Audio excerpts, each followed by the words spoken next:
Hello, everyone, and thank you so much for coming to the 2025 Computer Science and Data Analytics capstone presentation. These folks, 16 students in total, have worked really hard to get to this point, not just this semester, but all of their, how many years they spent here, most of them 4 years. So this is a culmination of their experience, education, passion, blood, sweat, and tears. So I really appreciate your presence if you're in the audience members, and if you are the one presenting, I'm really proud of all the things that you have accomplished up to this point. So, let's have fun. And I will just go ahead and start us off with just a short prayer, and then we'll get going with Nathan as the first person. All right, if you can bow your head for me. Thank you, God, so much for this wonderful day and just the talent you have allowed us to share on this stage and with each other. Would you bless this moment so that this moment may become the moment that is a praise and worship to you. And may this be a first step out of so many that these students will have, so that they can live as a salt and the light you call us and everyone to be in this world. In Jesus' name we pray. Amen.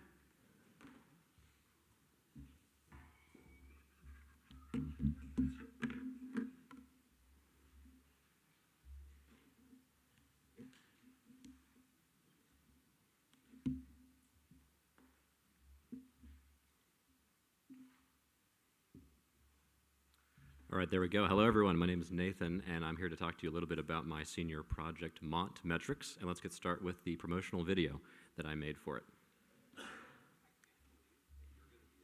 Whoops. Let's see. All right, how do we do that, Eli?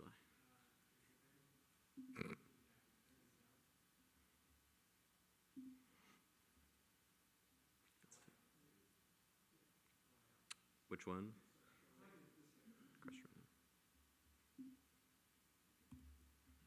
Let's try that again. Elena, I can't believe that you're going to be a senior and you still don't have a boyfriend. That is not my fault. This school is like 80% girls. No, it's not. It's way closer to 50-50. And please, there's plenty of options of great guys on campus. Absolutely not. And there's definitely more girls than guys. No, I don't buy that. If only there was a way for us to know the actual ratio. Mont Metrics is a series of graphs created to help current students, faculty, and potential students learn more about Westmont and dispel common misconceptions. The data is reliably sourced from Tim Loomer, Head of Institutional Data, and Doug Jones, VP of Finance. If you're curious about the rise of the nursing program, diversity at Westmont, and yes, even the male-to-female ratio, then Mont Metrics is for you.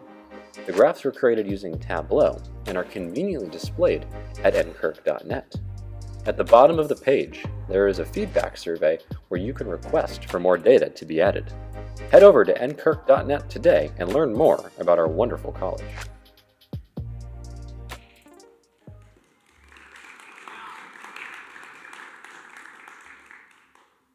Nope. All right, let's keep it rolling. So why did I decide to do this project in particular? Well, over my 4 years here, there's been a number of misconceptions that I've seen me and my students have, or just wonder about the male-to-female ratio, diversity, Westmont, things like that. And so I wanted to dive into the data and see what's actually really going on under the hood and learn a little bit more about our wonderful college. But of course, I ran into a few challenges along the way. The first of which is getting the data, which felt a lot like begging and praying various administrators at Westmont for data. Thankfully, Tim Loomer and Doug Jones were very helpful and provided a bunch of data for the project, so I was able to do it. A second struggle that I had was my battle with enterprise software, learning Tableau. Tableau is used all over the world by hundreds of thousands of individuals and businesses, and it has quite a bit of a learning curve. I started with no experience in it and had to teach it to myself, so that was another big challenge for this project. But let's dive into a few of the graphs in particular. This one you already saw in the promotional video. It's diversity at Westmont. I was talking earlier last week with Dr. Carmel Sa, the Chief Diversity Officer, and she really loved this graph. In fact, she loved my project so much, she actually offered me part-time work over the summer. And she said, yeah, a lot of students and faculty are unaware of how diverse Westmont actually is. We talk about it as an issue a lot, about one that we're striving to continue to work on, and that's true, but Westmont's already made up of 48% students of color, and that's a big win, and Westmont's doing a really great job with that. Continuing on, another misnomer is that Westmont's somehow drowning in debt. It's not stewarding its financial resources well. This is also untrue. I'm happy to report that our liabilities have been decreasing every year for the last 6 years. And Doug Jones explains that we deploy debt very strategically on projects like building Winter Hall, building the GLC, and things of that nature. We're not just borrowing money willy-nilly, and we budget our finances very well here. Finally, this graph, this was a fan favorite, especially among students, which I think shows that students really crave more than pie charts. There's better ways to display this data. It's nice to be able to have it in the block format like this and easily see all the different dorms and their sizes. And the fun fact I found was pretty funny. Page was built the same year that Alaska and Hawaii joined the United States, which shows that it's quite an old dorm. So what was my main takeaway with looking at all this data and building all these charts? Well, really, it's that Westmont's doing a great job. Whether it's diversity, stewarding our financial resources, deploying new programs like the nursing program, Westmont's doing a great job. And I see this reflected in my wonderful last 4 years here. I've had the privilege to meet lots of wonderful faculty, staff, make a bunch of amazing friends, and I'm really grateful for my time here, and I'm glad to see that in the data as well. But let's talk now a little bit about the feedback that I received. Many of you in this room have already looked at my project, and I'm very thankful for the feedback you've given me. Here's some of the highlights in particular. Good job, bro. You're cute, winky face. Very awesome in all caps. But more seriously, I got other feedback as well, that people enjoyed learning a lot about different parts of the school. They thought that dorm capacities and diversity were great additions to the graphs. This person enjoyed learning about the statistics and thought I did a great job creating all the graphs. And this person even said that we might want to include something like this in the yearbook next year, which I'd be happy to help work with the yearbook team and maybe spruce up a page in the yearbook for them. So now I have some thank yous to say. First off, Tim Loomer, my personal hero, he gave me about 80% of the data for this project, and it would not have been possible without him. He sent me numerous detailed emails, which were very helpful at understanding the situation. Doug Jones, as I mentioned before, also very helpful. Dan Schenk helped me design and create the graphs and make them look super pretty and be effective at storytelling with data.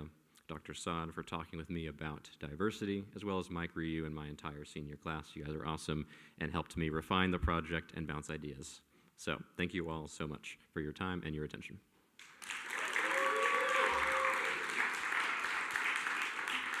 Are there any questions from the audience? Yes. Running.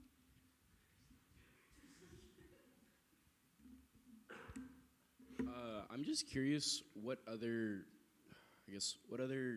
maybe misconceptions or other things that you wanted to get data for, or things that you wanted to represent, maybe for the future and like developing it further.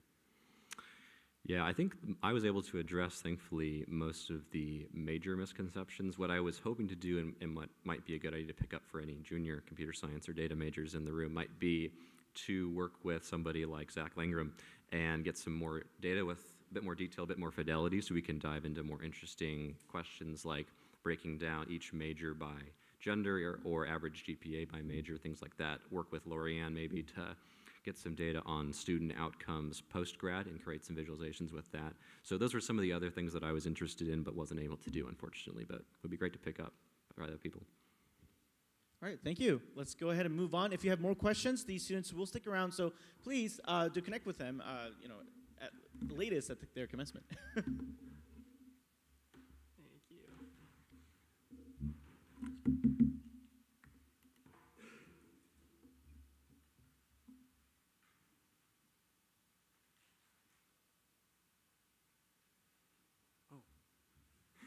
Thank you.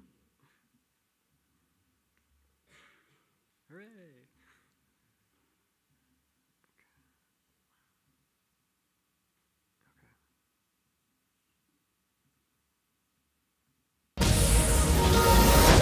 And welcome back, everyone, and where else would you rather be but the Westmont Student Fellowship Bowl? I'm Luke Verdon, joined by my co-host David Malesi. And David, we got a great one today.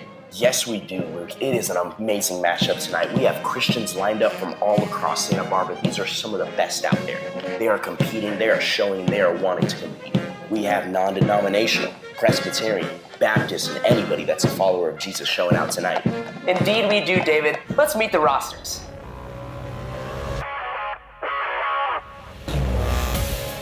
Davis Peterson, Santa Barbara Community. Nice Hirgua, Veronica Springs Church. Isaac Son, Christ Prize. Book Lurden, Reality, Carpinteria. Allie Peterson, Ocean Hills, Santa Barbara. Ben 1, All Saints by the Sea. Wade Teal, Apostles Church. Lucy Mangum, IVC. Grant Oswald, live stream.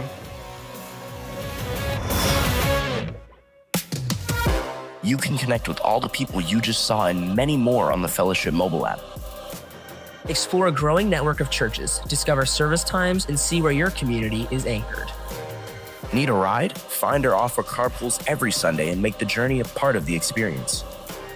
This is more than an app. It's your compass to a community that lasts beyond the weekend. Fellowship, coming fall 2025.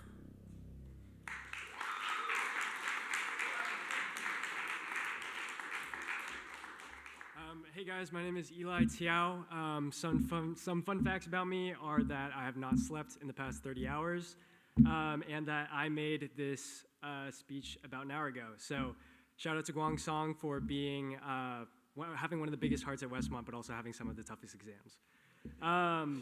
Yes, please bear with me. I am running on fumes. At the beginning of the semester, when we started talking about capstone projects, Mike really challenged us to pick what he called a pain point, which he describes as an opportunity for a piece of technology that meaningfully improves the quality of life of its users. So I hit the drawing board, and I thought to myself, what pain points have I personally experienced? When I transferred into Westmont my sophomore year, I actually didn't end up going to church for I think pretty much the entire year. It was definitely something that I was interested in, but I never really got around to. I didn't really know who went where, and John Young curb stomped my hopes and dreams of having a car on campus. So even if I did find a church that I wanted to go to, I did not have a ride. So when I came to brainstorming these ideas for my project, I actually had this kind of already developed pain point tucked away in the back of my mind, which is that it's kind of difficult and intimidating to get to church if you aren't really proactive about it. So that's where my project comes in. As you guys may have seen from the video, Fellowship is a church networking app that makes it super easy to church shop and to schedule carpools. It's been a ton of fun to build and a huge learning process. I actually learned way more than I expected to, not only about coding, but also about system design, UI, UX, user feedback, and even thinking about long-term scalability. When I launched my beta a couple weeks ago, there was this big mental shift that this wasn't just a school assignment anymore, but something that could really impact my community. And I know that sounds cheesy, but I'm actually really excited to see how it impacts Westmont in the fall. Mike, actually, fun fact, these presentations are not graded. We are just doing these for fun. And Mike told us that this presentation is supposed to be the legacy that we want to leave at Westmont. And so I actually want to leave you guys with a call to action. And it kind of has to do with my app, kind of doesn't. And I just want to preface this by saying that this is just as applicable to me as it is to anybody else, but I'm the one with the mic. So I want to challenge you guys to make this campus unapologetically welcoming. I don't know if it's just like the small school kind of deal, but people here are way too worried about being seen as weird, myself included. Like, people don't say hi even when I know that they know my name, and I don't say hi when I know that I know their name. And it's like this weird game of chicken that we all play. And I think that it's so stupid. Sorry, I completely lost my place. I just think that, yeah, it's honestly so dumb, and I think that, in a sense, it makes Westmont strangely unfriendly.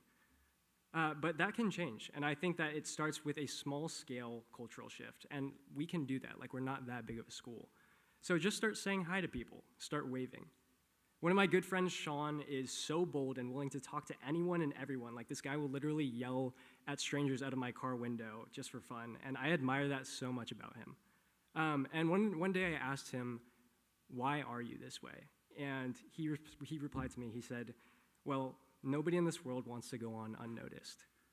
So whether it's sitting with the person that you only kind of know at the DC or offering carpools on Sunday on a really cool app, I really do think that collectively we can do so much to we can make such an impact on Westmont's social culture if we are collectively intentional about it. So if you don't remember anything else from my presentation or my app or my legacy, just remember that you should smile more. Thank you.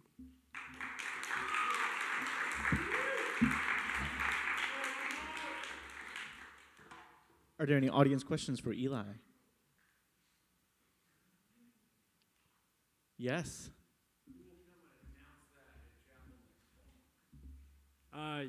You can play my video if you want to. Scott Lysay just asked if we can announce the app. All right. Thank you, Eli.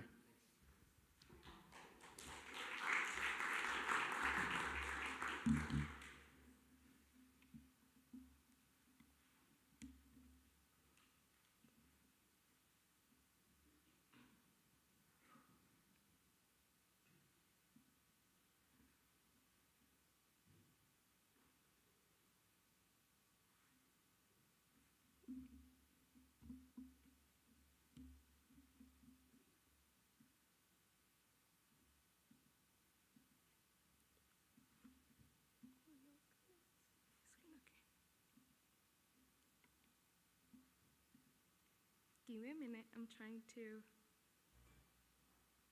share. I already put the class.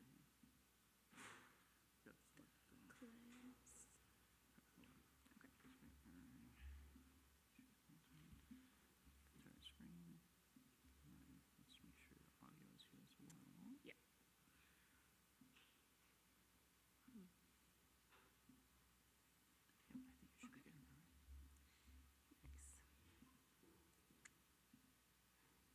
All right. Well, thank you guys for being here. I am also going to start with the video.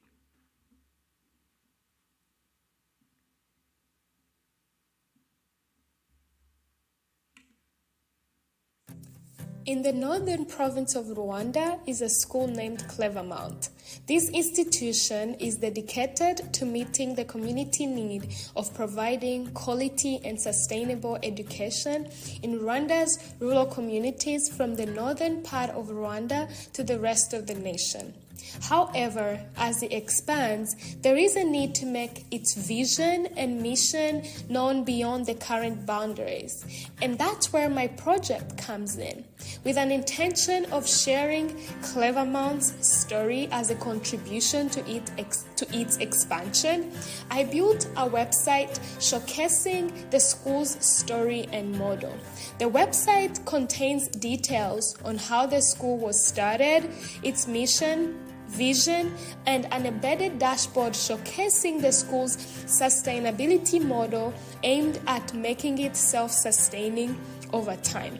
Clevermount is committed to providing quality, reliable, and sustainable education, and my project included building tools to display this goal with a story and facts.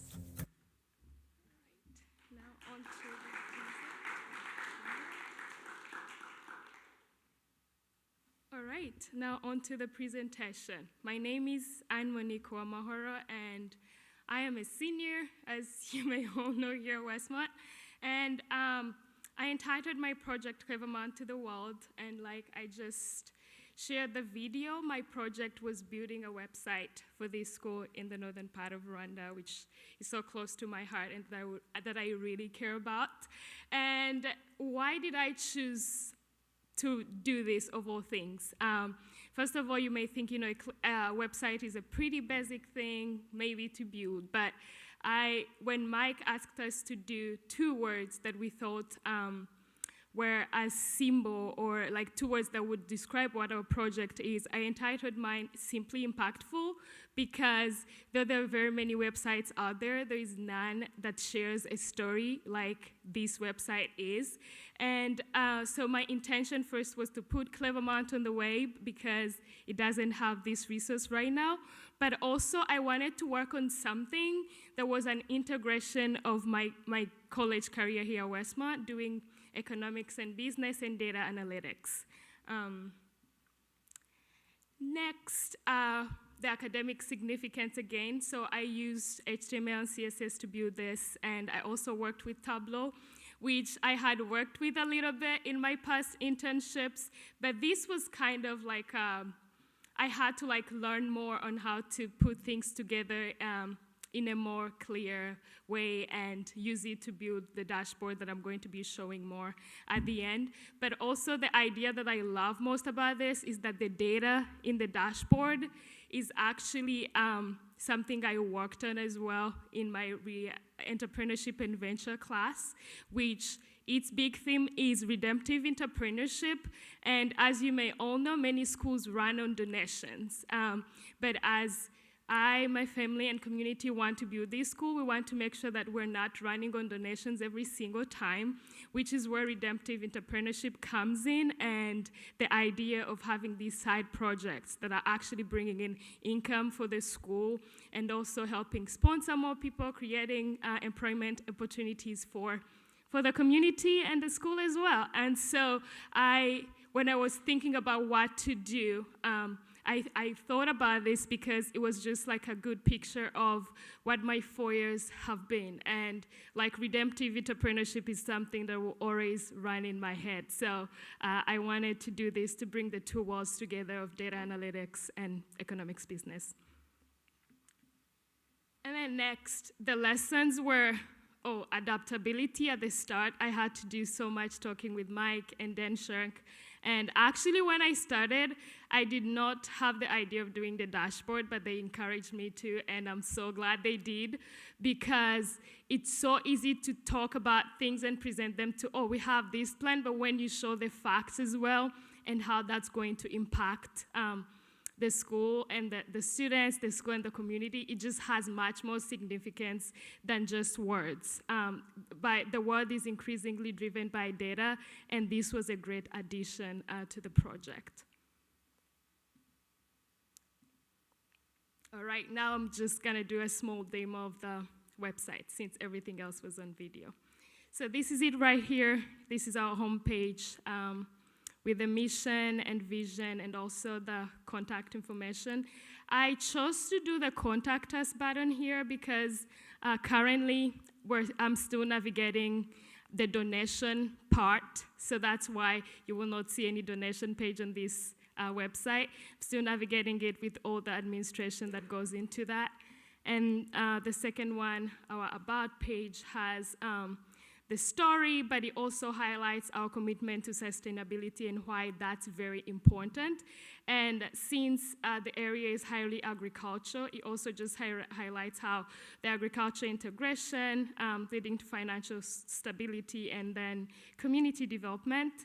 And then the fun part of data analytics here is the project, which shows the overview budget of building the school and then how its capacity is going to increase. You can see that without it, the increase is pretty slant, but with it, it's different. And then also just showing the cost and the revenue of the projects that are going to be worked on. So yeah, that's it on the demo. And the future work is currently in the process of making the website secure. I wasn't able to finish that for the end of the semester, work on the .NET page. And I'll also keep developing this, adding more programs on there, adding the staff. Yeah, just making it more like a normal school website as time goes. And then my appreciation goes to Ricky Friend. He helped me a lot in developing the model of the school and encouraging me and showing me just how important it is to have these projects included in it. It was so much his big idea in helping me develop this model for the school. And then his son as well, who builds websites, and that's what he does. He's given me a lot of guidance in this project, and is going to keep to help me to put the story out there well. And then also Dan Shank and Mark Ryu, who helped me in kind of bringing the bigger picture of the project to life. Thank you so much. Thank you. Are there any audience questions for An?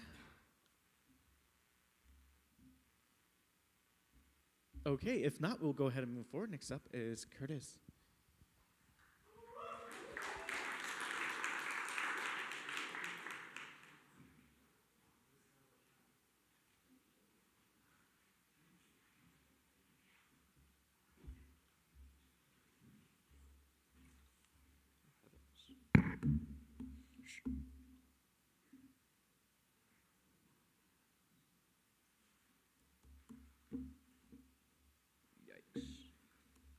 know how to use a computer, I swear. That's pretty smart, actually.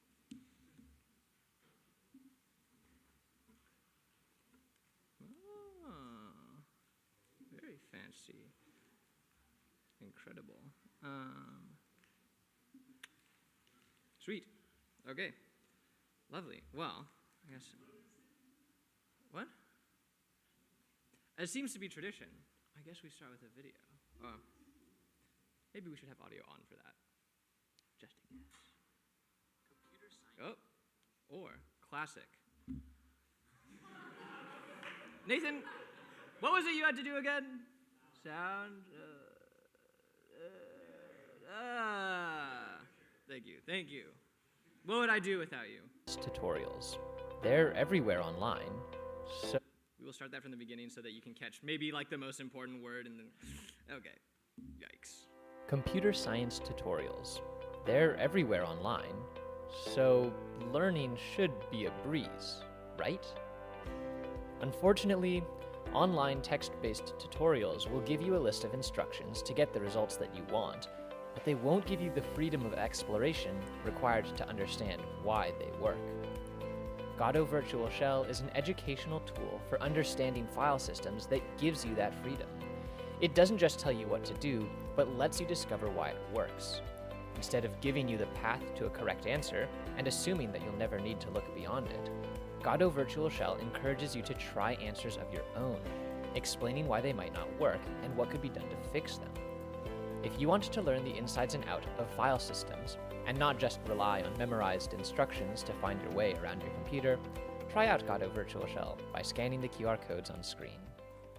Just a brief note, the guy who made that was lying. Please do not scan either of those two QR codes. The one on the left does not go to anything, and the one on the right leads to a web build, which this was not made for a mobile platform, so if you try and look at it on your phone, surprisingly, it mostly works, but I would not recommend it. Anyways, we'll just get those out of there for now.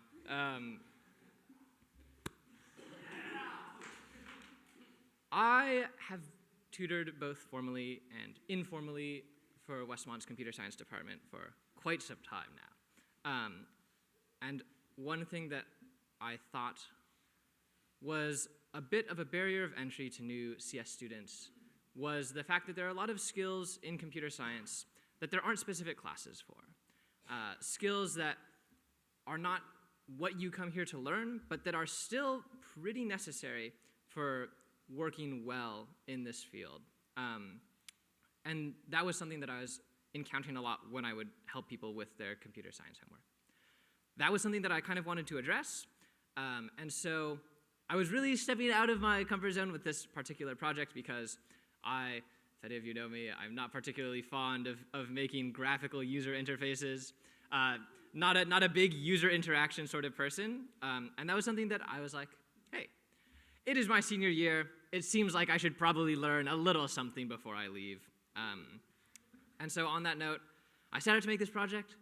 It is an interactive tutorial that teaches some of those skills, specifically looking at how your file system works on your computer, which is pretty vital to studying in almost any CS class here at Westmont, but that there's not very much dedicated training for. It took me a lot longer than I expected. It was indeed a good idea to step out of that comfort zone and learn a thing or two about user interfaces. I got to learn quite a bit from Mike Ryu and Dan Shank on that front. And in doing so, I think I learned quite a bit as well about setting expectations and understanding what is feasible when you're working in a new environment. And all that to say, yeah, I guess we made it. And I am hoping that maybe someday this project can be incorporated into Westmont's introductory CS classes, that it's useful to someone at least. Honestly, that's about it. I'd also like to thank Micah Howard and Levi Wicks for keeping me sane during this whole ordeal. Don't know what I would have done without them. And that's about it. Any questions? Thank you. Any questions?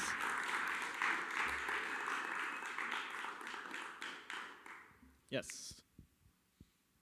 Is there time for a demo? I mean, I can certainly demo one of the worst parts that I just absolutely did not like doing about it. So basically the whole thing is like explaining how paths work, and sorry, if you're not into computer science, I just apologize. I'm just kind of speaking to Davis now, but so it's like paths, okay, like reading paths, being able to write out paths.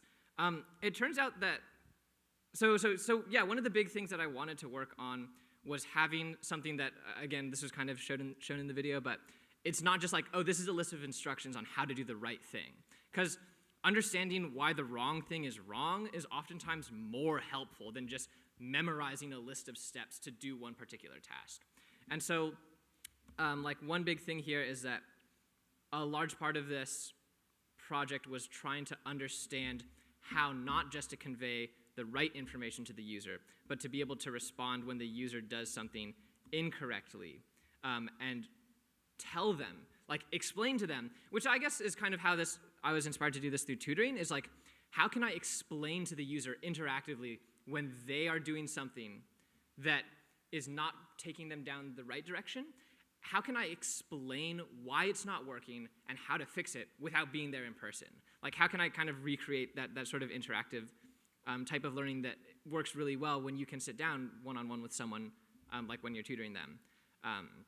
And I mean, really, there's not much time to do like a whole demo thing, but I guess that's kind of the main idea behind the whole project. And one of the hardest things, because like figuring out every possible thing that a person could get wrong and preparing an explanation to give to them asynchronously was pretty challenging. But sorry, that was a bit rambling, but there you go. Thank you. Next up is Todd.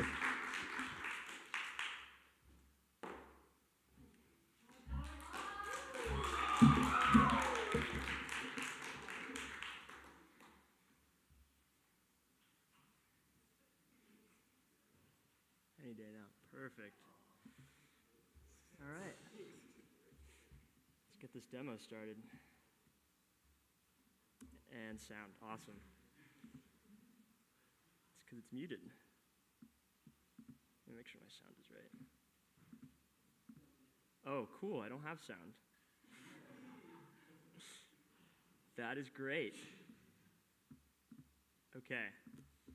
Give it the old IT. Unplug it and plug it back in.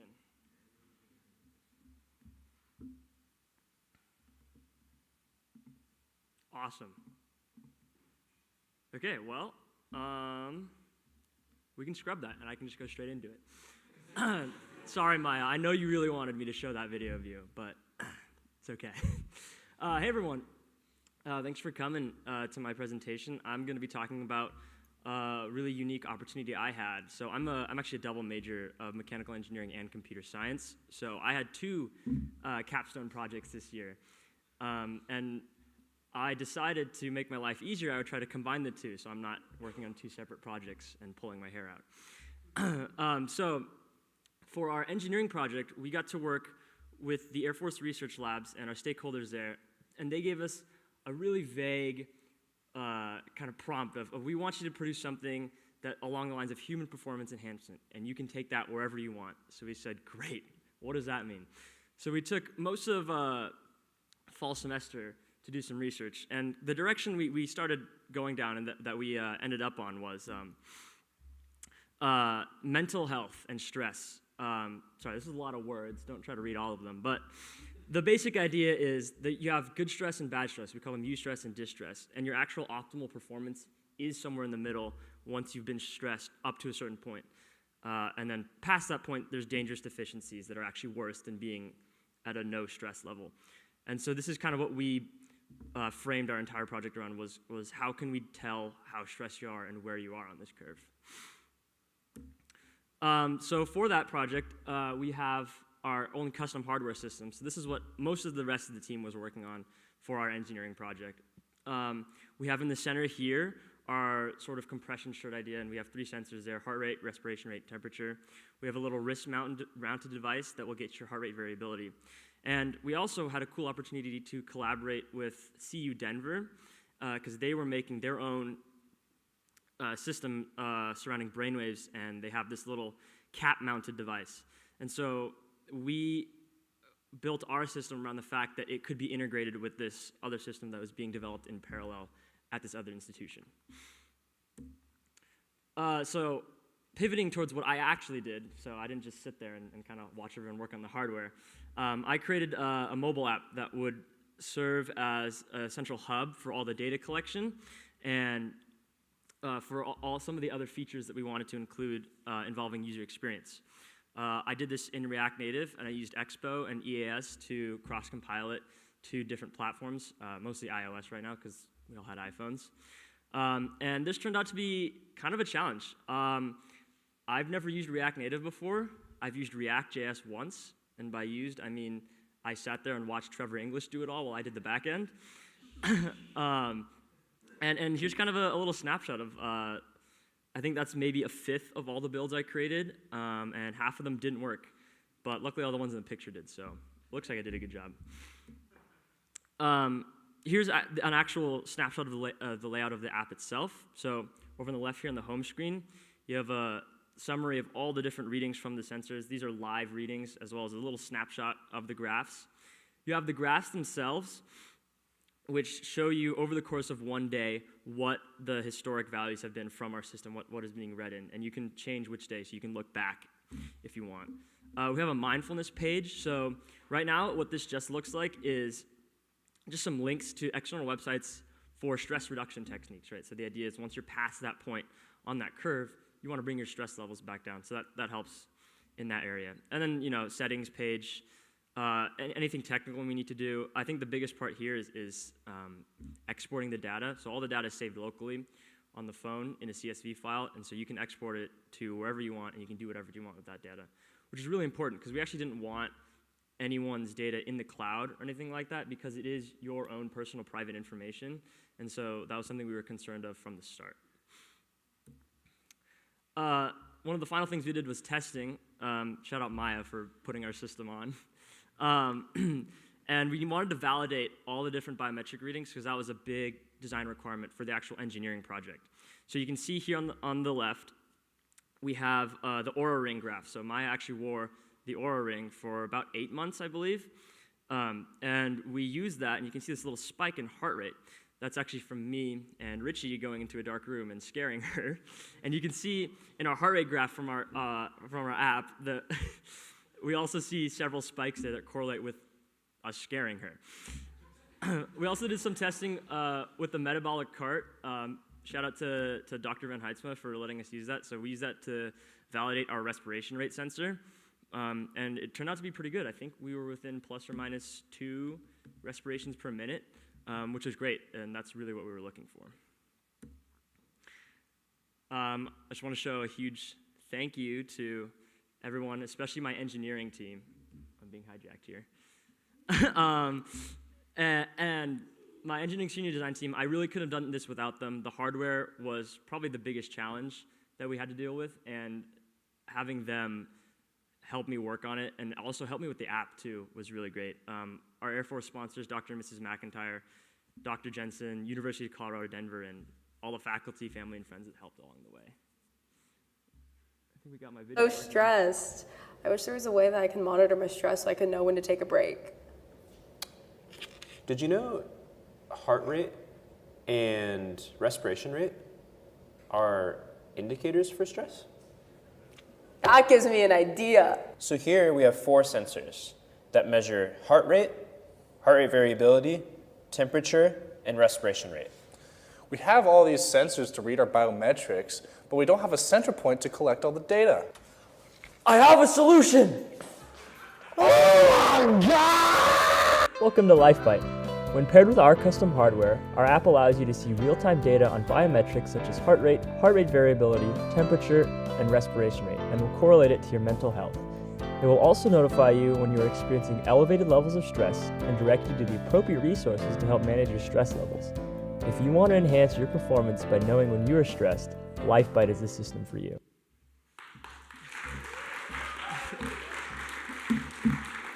Thank you. Brief questions? Any brief questions for Todd? All right, we're running a little behind, so we're going to move right along. Thank you, Todd. Levi. Hey guys.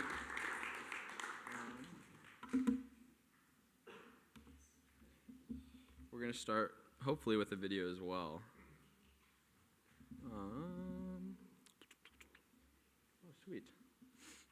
Yeah. Cool.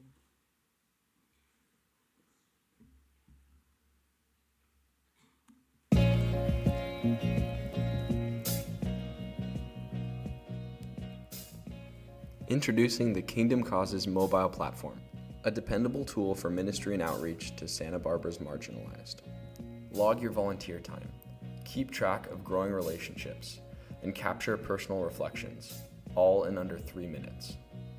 Empower your volunteers, build deep and meaningful connections, transform how you measure impact. Get started with the Kingdom Causes mobile platform.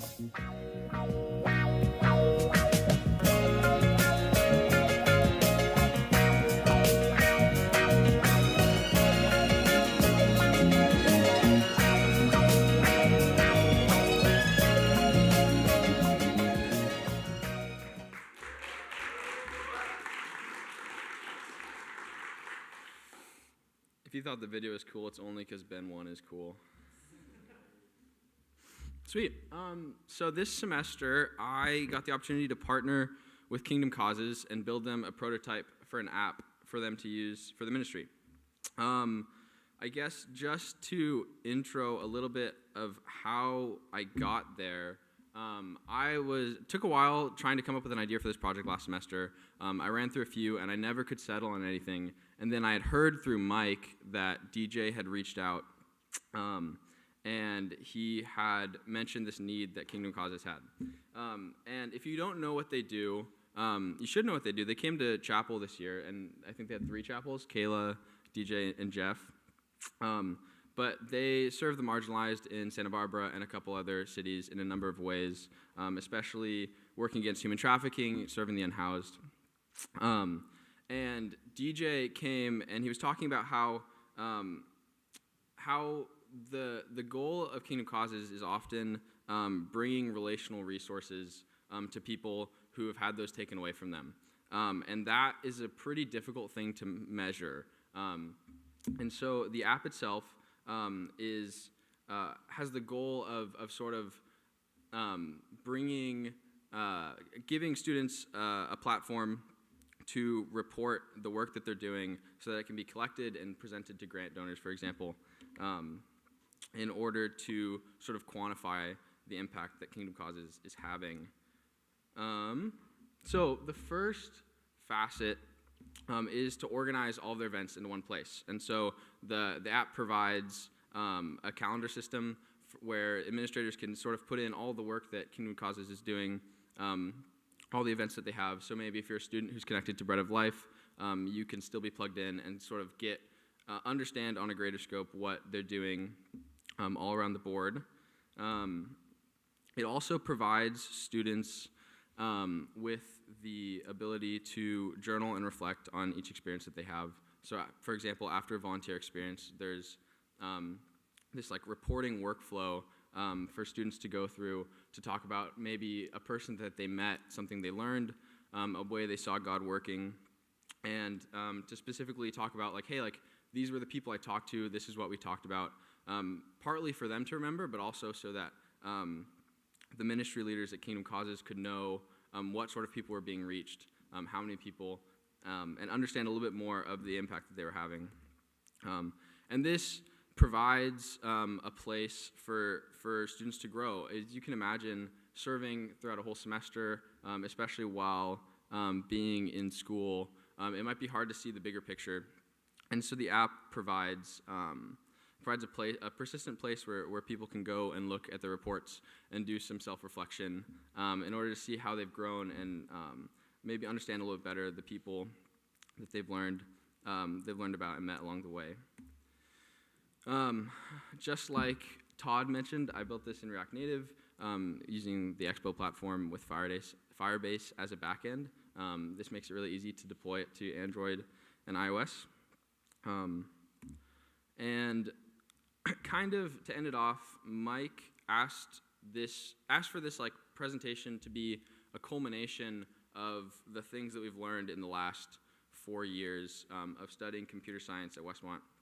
And that's kind of a hard question to answer, especially in like a minute. And I think, well, when I came to study computer science at Westmont, I knew I wanted to study it. I knew I was good at it. I loved to build things on computers. It's a cool way to be able to build something with like no, like you don't need any materials. You can kind of just like work on your computer, and that is beautiful. But over the last 4 years, I've come to realize that sort of the most beautiful use for a computer is not to pull us in, but to provide a way to push us out into the world that we live in. And so being able to work on this project with Kingdom Causes was really special for me because it shows the beauty in being able to use a gift like computer science in order to help play like a small part in God's redemptive work in the world. And that's a really cool thing. Some shout outs, DJ and Jeff, this was their idea for walking along this process with me and coming up with the idea. Tucker Howard, if you guys thought anything looked cool, it was because Tucker had to look at it and made it look clean. He's got a great eye for design. Dan Shank for helping me in the early brainstorming process, and then Mike Ryu for pulling this whole thing together. Yeah, thank you guys. Thank you. Are there any questions for Levi? Again, you're welcome to connect with these students after the presentations are over. All right, next up is Johnny.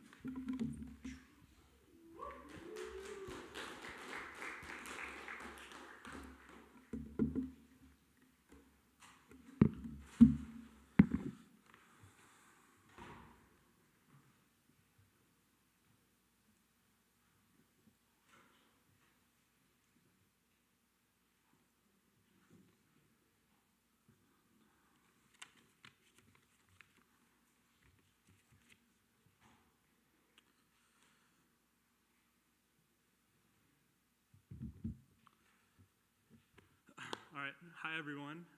For those of you who don't know me, my name is John Schmidt. This is my senior project. I decided to build a homelessness risk predictor. I wanted to explore what things in life can actually impact your risk of potentially becoming homeless. I wanted to see if there is a way to potentially prevent someone from falling through the cracks. And so here's a little trailer I made about it, so here you go. Uh-oh.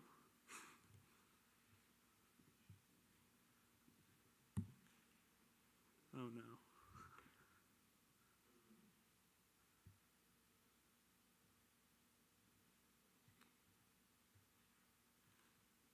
Okay. Well, that doesn't look like it's working. So I'll move on with my presentation. So essentially what I did, as you would have seen in the trailer, is I built a website, which is something that I had never done before, so I learned a lot by doing that. And on this website, I have a number of visualizations that kind of explore which factors can put people at the highest risk. To do this, though, I had to first build a model using Python. And in Python, this model used logistic regression. And it explored years' worth of census data that was publicly available and massive. That was the biggest issue I had early on, was actually sifting through, cleaning, collecting all of this data. It took me a lot longer than I had anticipated, but we made it through. And I ended up finding a few interesting things. The first thing that I found to be the biggest indicator was a lack of health insurance. If you did not have health insurance, you were actually 6 times more likely to be at risk, which I found to be interesting. Another thing that was interesting to me was that people between the ages of 18 to 25 are at higher risk than others. And that didn't really make sense to me at first, but then when I was reasoning it out and doing some more research after that, this is a very, very unstable time in life for most people. You finish high school, hopefully, or you don't finish high school, and suddenly you're expected to live on your own, pay your own bills, do all of that for yourself. And so that becomes a very unstable time. And so because of that, you have a bit more risk of actually falling through the cracks. Another thing that I found interesting was educational attainment. The farther you get in life in school, the better your odds are of preventing it. I found that people who dropped out of high school are at higher risk than others. And again, all of these things I wanted to explore to potentially partner with local agencies to potentially identify people before they really need the resources and the help. That was the goal of this project. I was motivated to go through this entire process because throughout my time at Westmont, I've been a data analytics major and I've loved it. The experience has been great, but in my junior year, the first semester I spent abroad in Europe, and then the second semester I came back and I lived in downtown. And I was part of the Westmont Downtown program, which partnered with Kingdom Causes a bit, and I learned all of these stories, and I met with countless people who told me their stories, and it didn't align with the misconceptions that are out there already. Often people talk about how it could be alcoholism or drug addiction as being the biggest indicators, but in most cases it's not that at all. I found that people lost all their money because they needed to pay for an expensive surgery. They didn't have health insurance, and so they lost everything, including their house. So with this project, I wanted to kind of bring light to the struggles that people are really facing, and the reasons behind that aren't always what you hear around. Some non-technical things that I learned about during this project was that it's a lot easier to fall through the cracks than you think it is. And because of that, I hope that people show more empathy and sympathy towards those who are struggling with this. I would really like to thank all my classmates who are here today. I'd like to thank all the classmates I had outside of this. I'd like to thank all my professors, including Mike.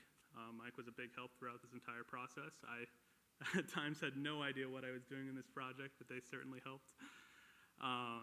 Yeah, so really the point of this entire project and what I kind of found throughout my time at Westmont was that data can be a tool for empathy, not just a tool for analysis. So, oh, great.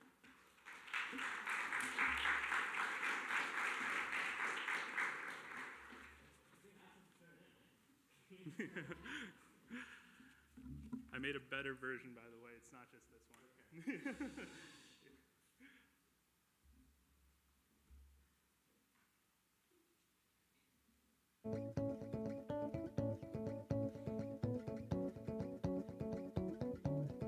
What if we could identify homelessness risk before someone falls through the cracks? This tool uses US Census data and machine learning to predict who may be at risk of homelessness. It looks at things like income, insurance, education, and a lot more. Behind the scenes, it uses a transparent, interpretable model trained on past data and tested on new cases, so the insights are accurate and ready for action. It reveals patterns you might not see, such as that people without health insurance are 6 times more likely to be at risk. Educational gaps matter too, especially for those who didn't finish high school. This turns complex data into something human and useful. It's live, it's public, and it's built for impact. Please explore the dashboard now and help make risk visible. Thank you.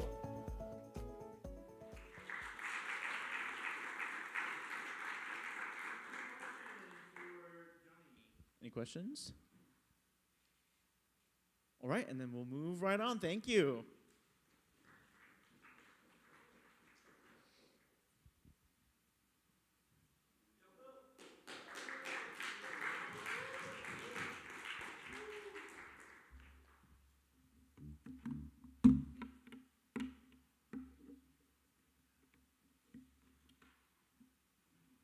I'm going to start with the video like the other ones.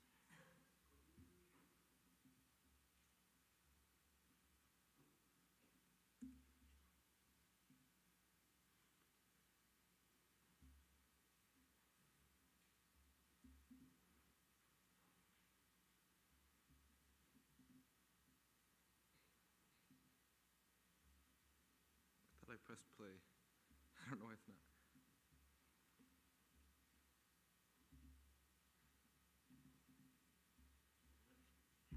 It's just blue.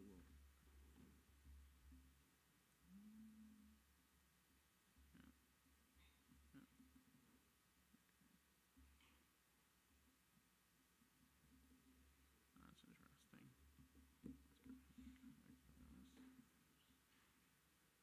Yeah, it seems that your computer has frozen. Oh, wait, hold on. Yeah. And while we're troubleshooting here, please feel free to have more snacks. And we are going to be at about half of the presentations done. Okay. It's like it's frozen. Yeah. There we go. All right. Yes. Okay. Which one is this? It was. Nope. Okay. Let's go ahead and unlock it. Should we do somebody else first while I? You go ahead and use touch. Yeah. All right.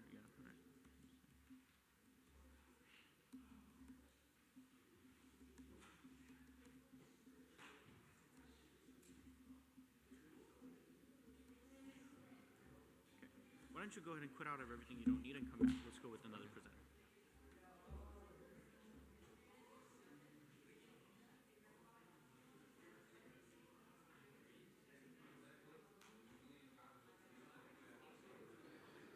All right, we'll give a little bit of time to troubleshoot that, and the next up is going to be Grace. So Grace, if you're in the room, if you could please set up, that would be fantastic. Thank you.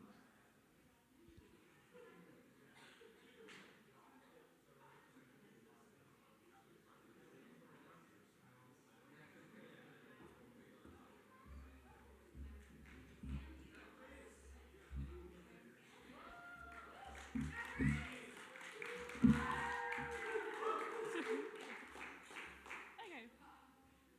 Hi, everyone. Okay, let me first start out with my video.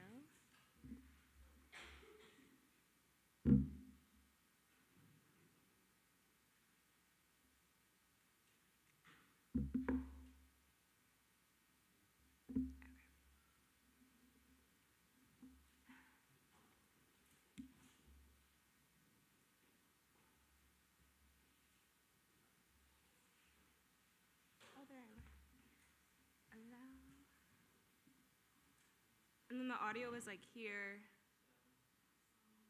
Where's sound? Oh, there it is.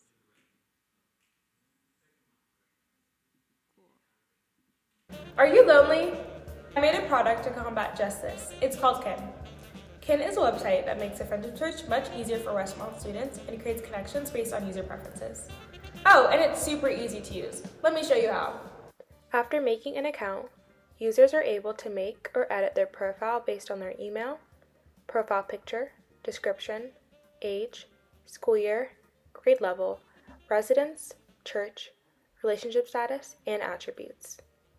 After this, users are able to view their own profile and begin requesting matches based on their preferences.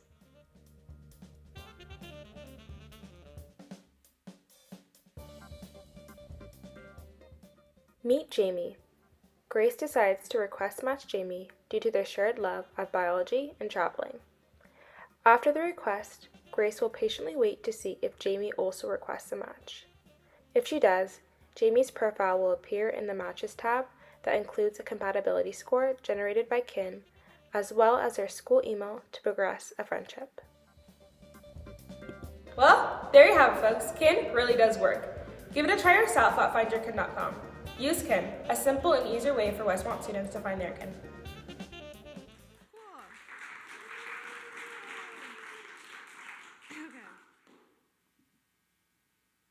Hi, everyone. My name is Gracie Shack, and I'm a computer science student at Westmont College.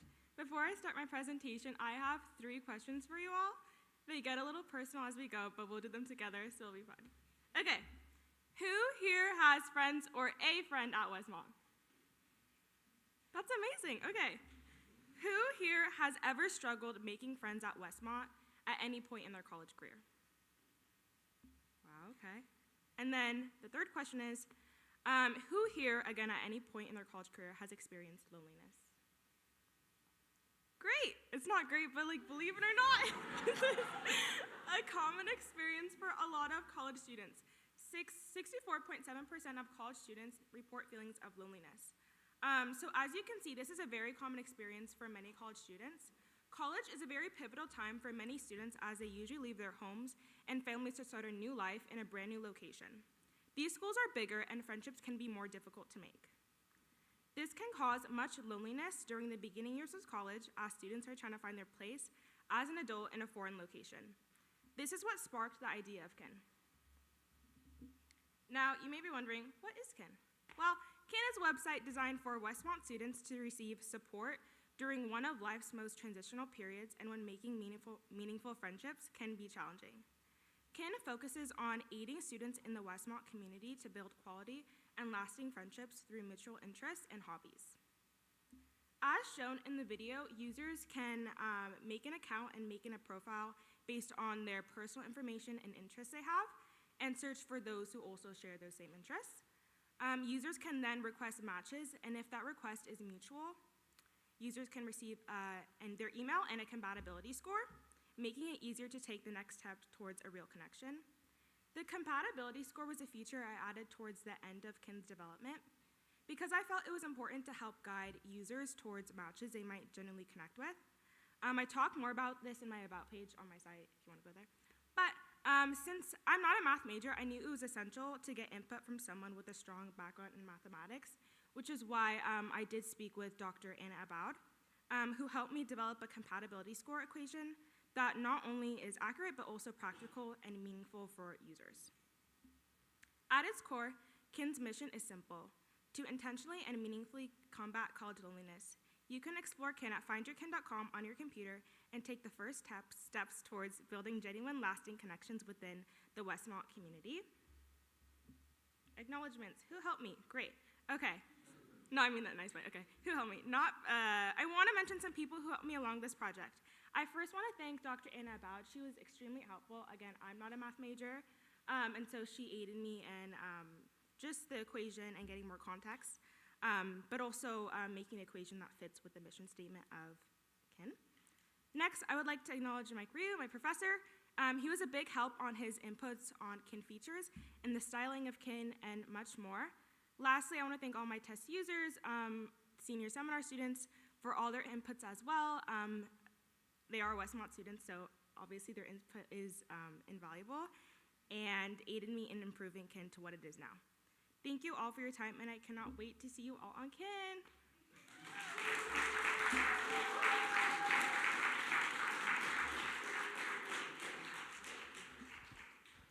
Are there any questions for Grace? Okay, thank you, and let's move on to Elena.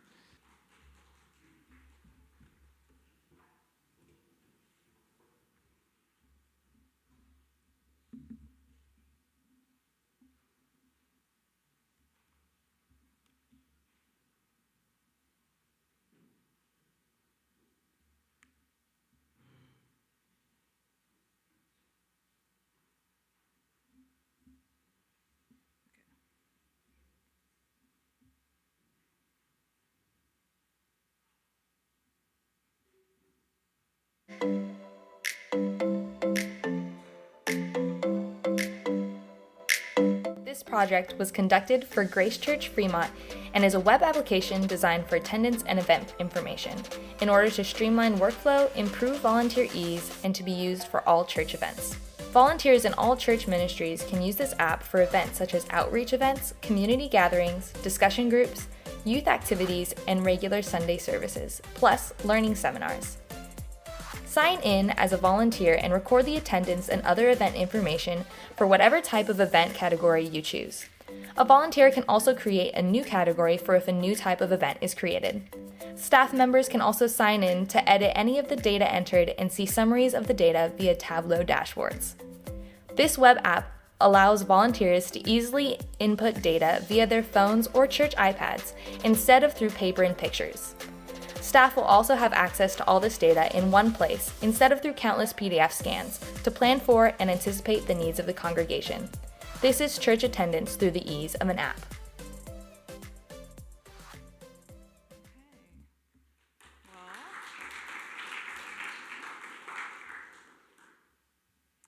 So hi, as Mike said, my name is Lana, and I am a data analytics major and computer science minor here at Westmont College.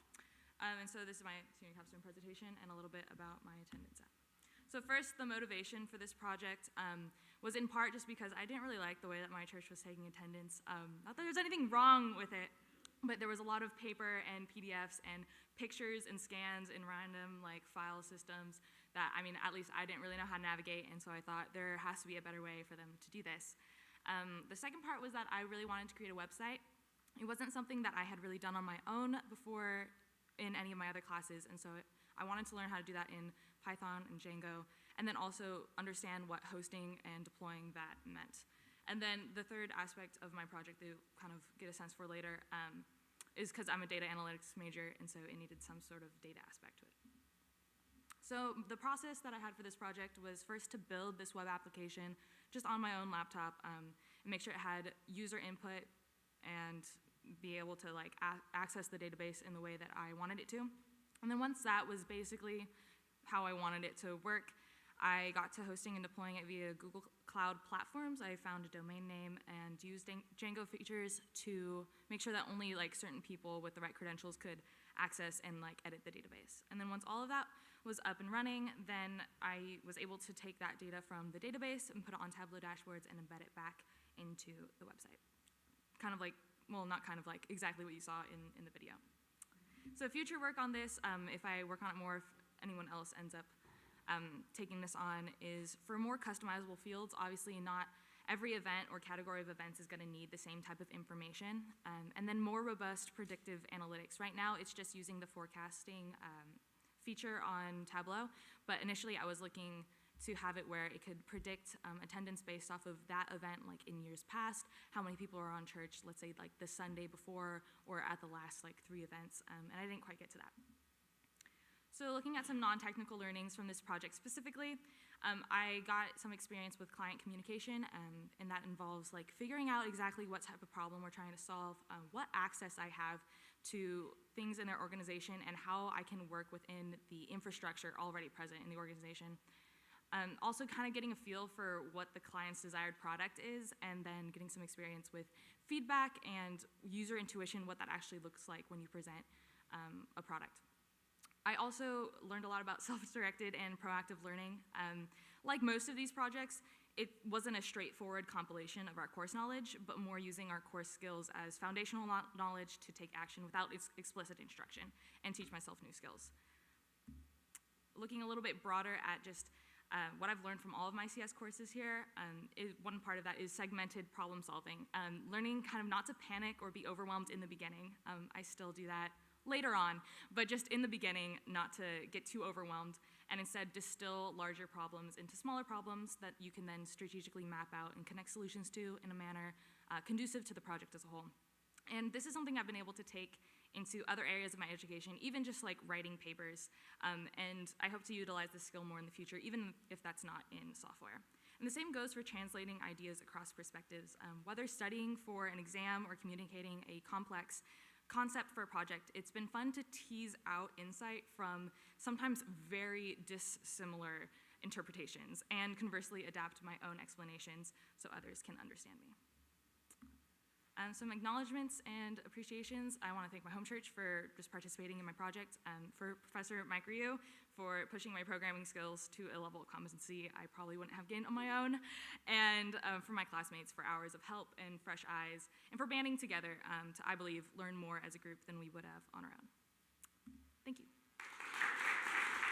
All right, do we have any questions for Elena? Thank you, Elena, and let's move on to Daniel.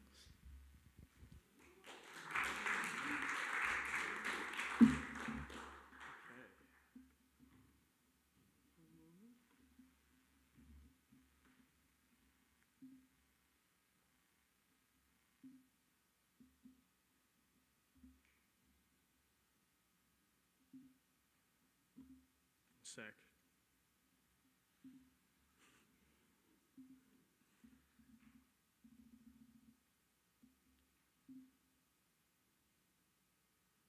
Are you still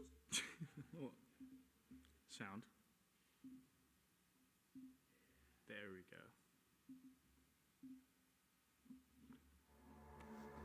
Are you still scrolling through messy TrackMan spreadsheets, trying to find something useful to better the team? Overwhelmed by data, but underwhelmed by results? What if there was a better way? Introducing Westmont Scout Pro, a simple tool that allows you to upload a TrackMan CSV and instantly receive insights on your pitchers through heat maps showing exit velocities and whiff rates. Move over to the Hitters tab to see how pitchers are attacking your team and see what adjustments they're making over the course of a season. Westmont Scout Pro is a tool built to aid small college teams like us. Go to www.westmontscoutpro.com and try it out today.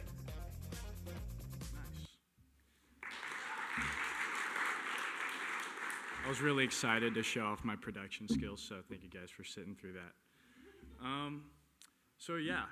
Westmont's a small school, and it's no secret that with that comes less funding for athletic programs, which means we really have to stretch our budget. Schools like Texas and LSU have people who have yearly salaries that are tasked with the specific problem of communicating data to players and coaches when they go into games. We have 2 student managers, one of them's here, and our pitching coach who really just does that in his free time, which he doesn't have a lot of. So I kind of want to give them a tool to kind of give us insights to what we're doing on weekends and kind of plan to see how we're attacking hitters and pitchers. So I'll go through a live demo. Hopefully it goes smoothly. We have the home page. Start off by uploading a CSV. You kind of see the workflow through those buttons. We'll choose a file. And what gathers all this data is there's high-speed cameras above the field that gathers metrics on every pitch, and it allows me to use it to make visualizations. So I'll start with an example. We'll start with Brian Peck, and I'll kind of show you guys why this is useful for us when we're going into a weekend. So we'll start with this sinker. So Brian Peck, he kind of is a traditional pitcher in the way that he wants to attack the bottom of the strike zone around here to induce weak contact and ground balls. And you can see the exit velocity is how hard the hitters are hitting pitches. And you see as he creeps up into the zone, hitters are starting to hit him harder, and that's not good. You don't want that. And keep that in mind that Brian wants to attack at the bottom of the zone. So we'll go to Joey Rico, and I'll show you why that's important. We'll go to his fastball. And if we approach hitters the same way Brian approached hitters for Joey, we'd be doing him a disservice because Joey's fastball has ride, which means it plays better at the top of the zone. So without this visualization here, it'd be kind of hard to see what Joey does well, and we wouldn't be using his strengths to the best of his ability because you see as we go down the strike zone, he's starting to get hit harder. So yeah, I think it's important that we have this so we know how to strategize for each pitcher and we're not using a one-size-fits-all for our team. Going to hitter reports, we'll go to our team, and I'll choose Trey Dunn, and I'll choose Trey Dunn specifically because as a hitter, the first thing I see is 122 max exit velocity, which is very hard. And teams know this. He's 6'3", and he swings very fast. And so what they want to do is they attack him outside of the zone and try to use his aggressiveness to their advantage. And you see chase rate, which is how often he's swinging at pitches that are balls, is pretty high, and whiff rate is higher than I'm sure he would like. And so what he can do as a hitter is he sees all this. He sees that pitchers are pitching him outside the strike zone, and he can go into the batter's box with the mentality that he should only be swinging at pitches that he can hit 122 miles an hour, which I said is very hard. I had a lot of fun making this project. I want to thank our pitching coach, Rick Hubbard, who kind of told me what he thinks would be important to include in these summary statistics and the heat maps. I'd like to thank our student managers like Gabe, who tag every single pitch as they come in so I could have clean data. And Mike Ryu, obviously, for putting all this together, and I had a great time in his class. So, yeah, thank you. All right, thank you. Any questions for Daniel? And after Daniel, we'll actually, go, and then, but any questions for Daniel? Yes, Mike is coming. I was just super curious about, so like collecting the actual data for this. So like, were you given kind of like the data just like in a raw format kind of on those Excel sheets as you were saying? I would love to show you that. Yeah, because I would love to see like how much data you collected in order to like make those graphs? Because I can imagine it was quite a bit. So I was just kind of Yeah. curious to see that. So every row in this spreadsheet is one single pitch. And so you can see how many metrics there are on every pitch. I mean, some of them don't even have columns, like corrected batter side. No one knows what that means. I don't even know what that means. And so when you're just looking at this, it's kind of hard to understand what's going on, and you really need visualizations to kind of help you when you're doing strategies. And so what my thing kind of does is it just takes a couple of these fields that our coach thinks is useful, and it kind of helps him make decisions when he's attacking hitters. That's super interesting. Yeah. Thank you so much, Daniel. Of course. All right. And Will.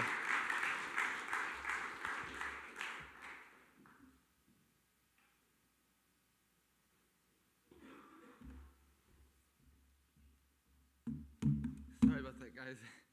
Hopefully this will work. Probably because I had like 100 tabs open at once. The constant habit of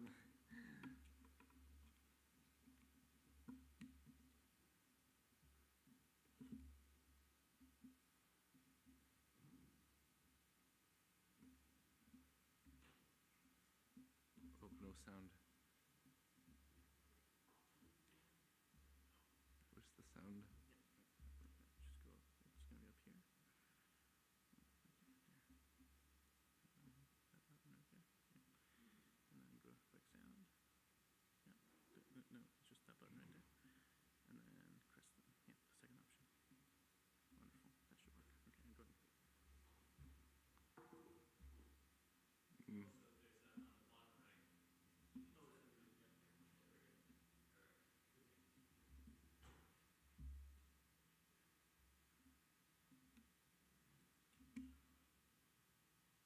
Oh, now it's not even loading.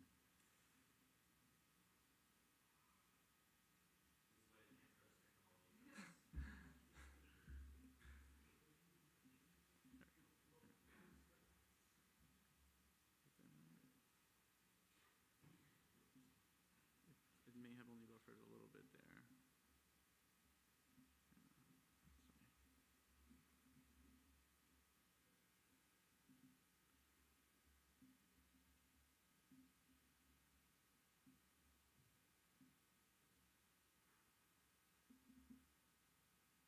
Why don't you go ahead with the presentation? I'll pull up the video.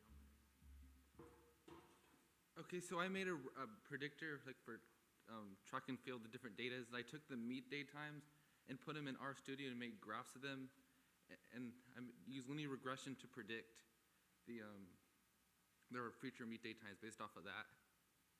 And through this project, I learned a lot. It took longer than I thought, especially getting through all those errors when I ran the code to kind of like fight with the output and like the runner to make it run, because it constantly made errors, even the same ones multiple times.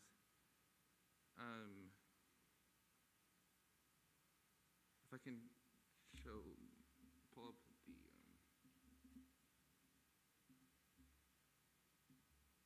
here's what the graphs look like. Wrong one.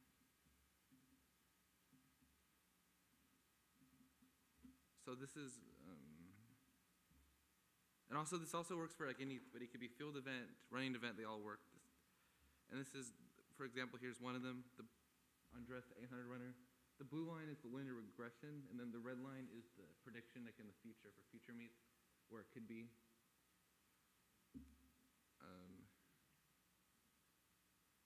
What I wanted to do this project was because I wanted to do something related to like sports. So I talked to my coach, Coach Smelly, and he gave me this idea. And I'd like to thank Mike for all his help and guidance on this. I think that's it.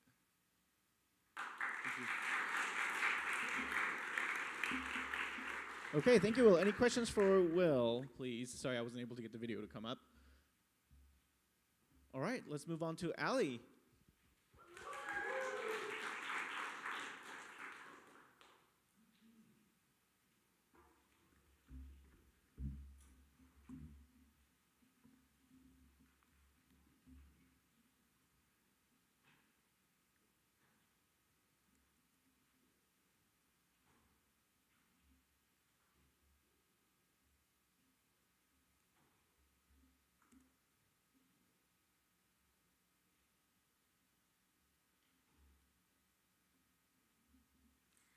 Let's make sure sound is working. Should be.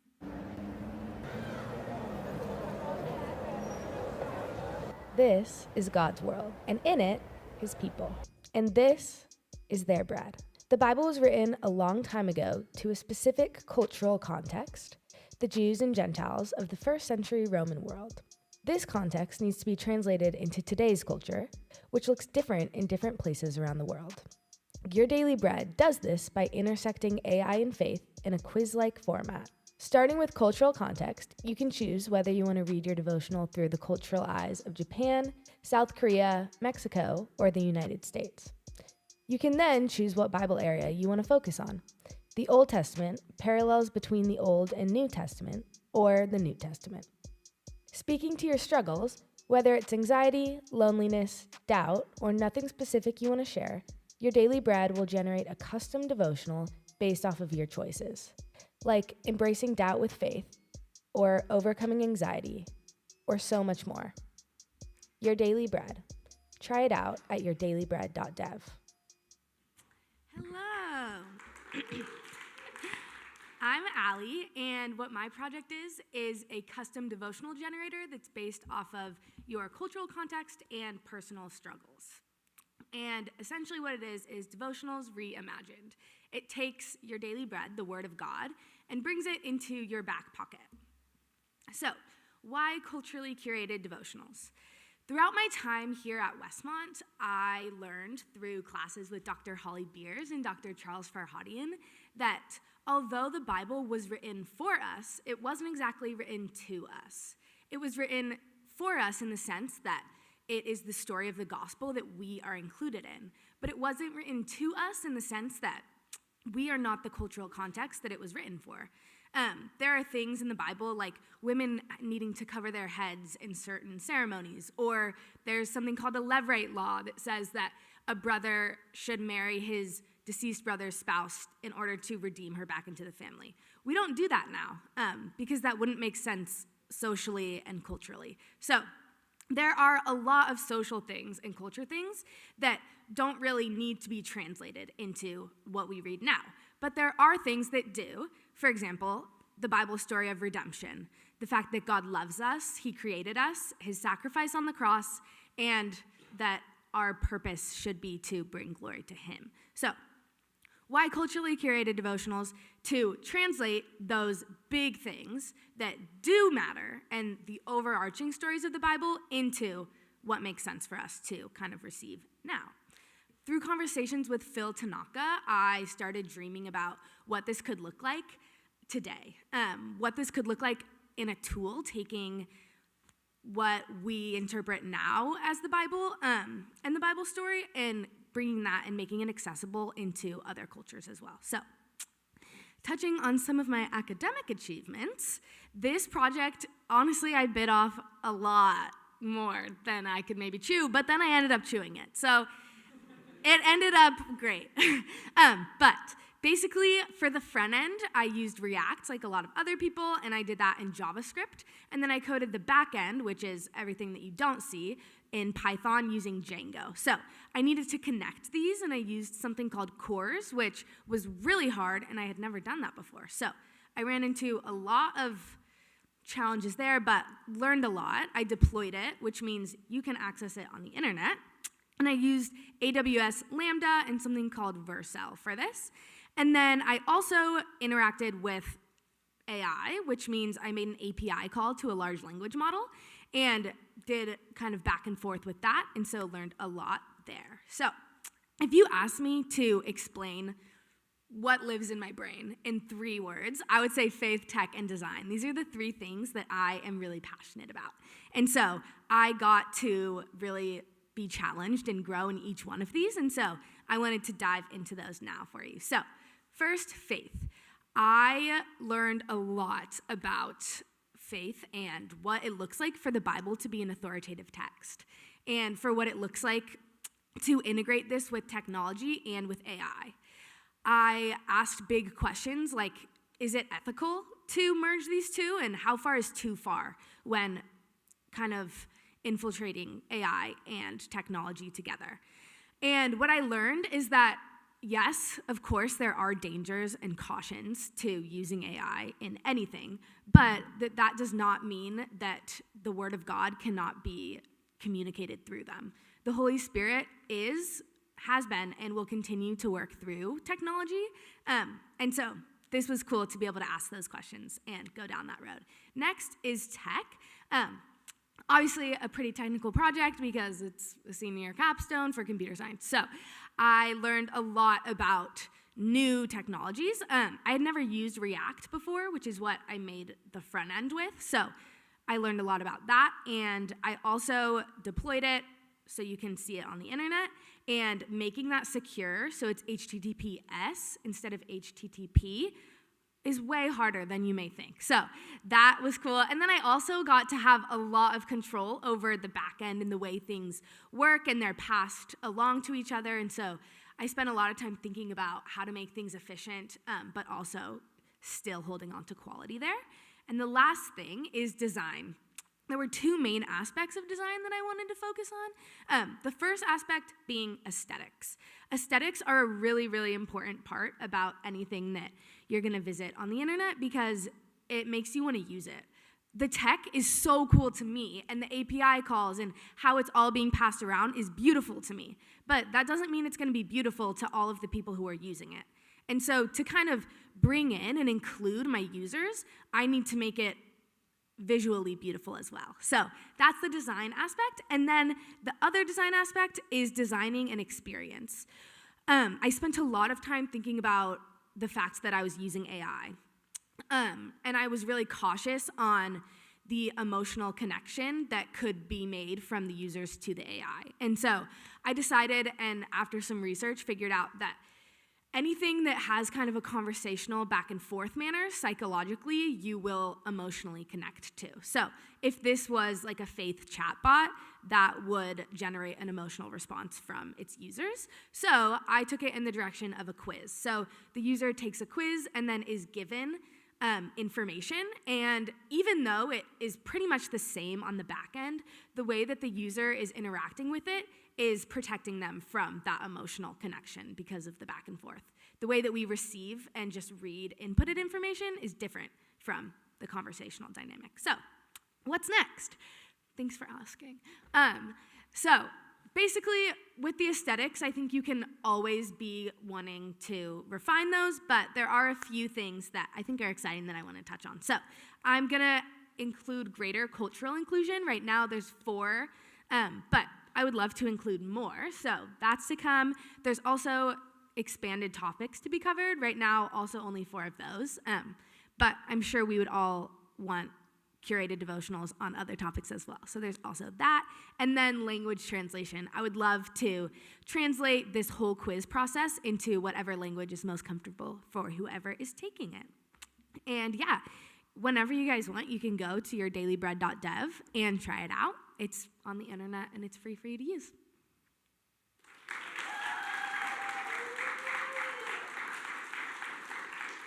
Thank you, Ali. Any questions for Ali? Yes.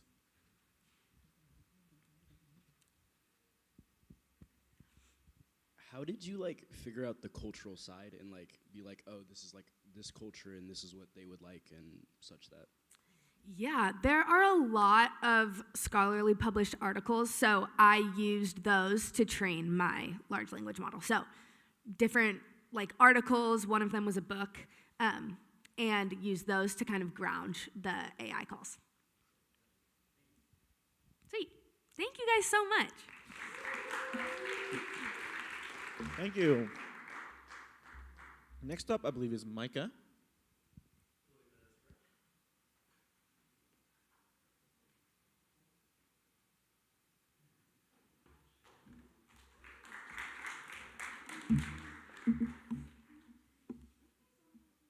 Oh yes, Curtis said something about sunglasses on his way out the door. I was like, oh, I can do it.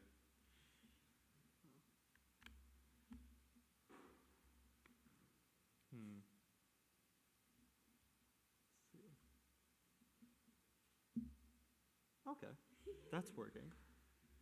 Now there's about a 50-50 chance that we're going to get audio from this. Not right away. certainly. Let us try. Let us try. No, it does not look like that is probably going to happen. But that's okay. I do have an HDMI port. I don't think it will. I have had other issues with these things before, but I have a backup plan. We'll see. Let's see. Is it there? Yeah, I don't think that is going to work. Not quite yet, but I have a backup. I will simply recite the script now.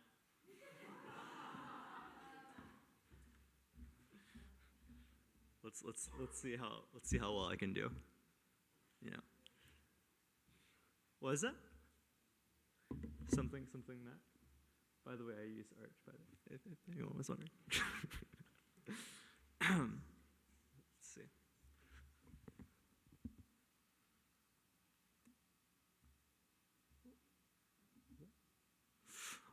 Oh, if only I remembered my old math skills.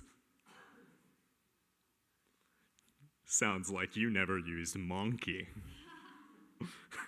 What's Monkey? And wait, how can you hear me think? I'm so glad you asked. Monkey is an open source desktop program for retaining and reviewing your math skills. And apparently, hitting the pause button on accident. By modeling our natural forgetting curve, Monkey predicts when you might lose a math skill and tells you when to review it, ensuring the minimal practice for the maximum result. Monkey has a wide range of skills available to practice, from skills on basic arithmetic to utilizing geometric formulas, to linear algebra to calculus. All you have to do is open Monkey, decide what skills you would like to retain, and Monkey will tell you when it's time to review and generate a problem for you to resolve. Then your review period will be extended. It won't take long till your review periods are enormous, and you'll know you'll have these math skills for life. That's great and all, but how does that help me now? Well, as wonderful as it is, Monkey can't help you when you've already gotten to the test. So start Monkey today. Don't delay, and you'll always have the skills you need.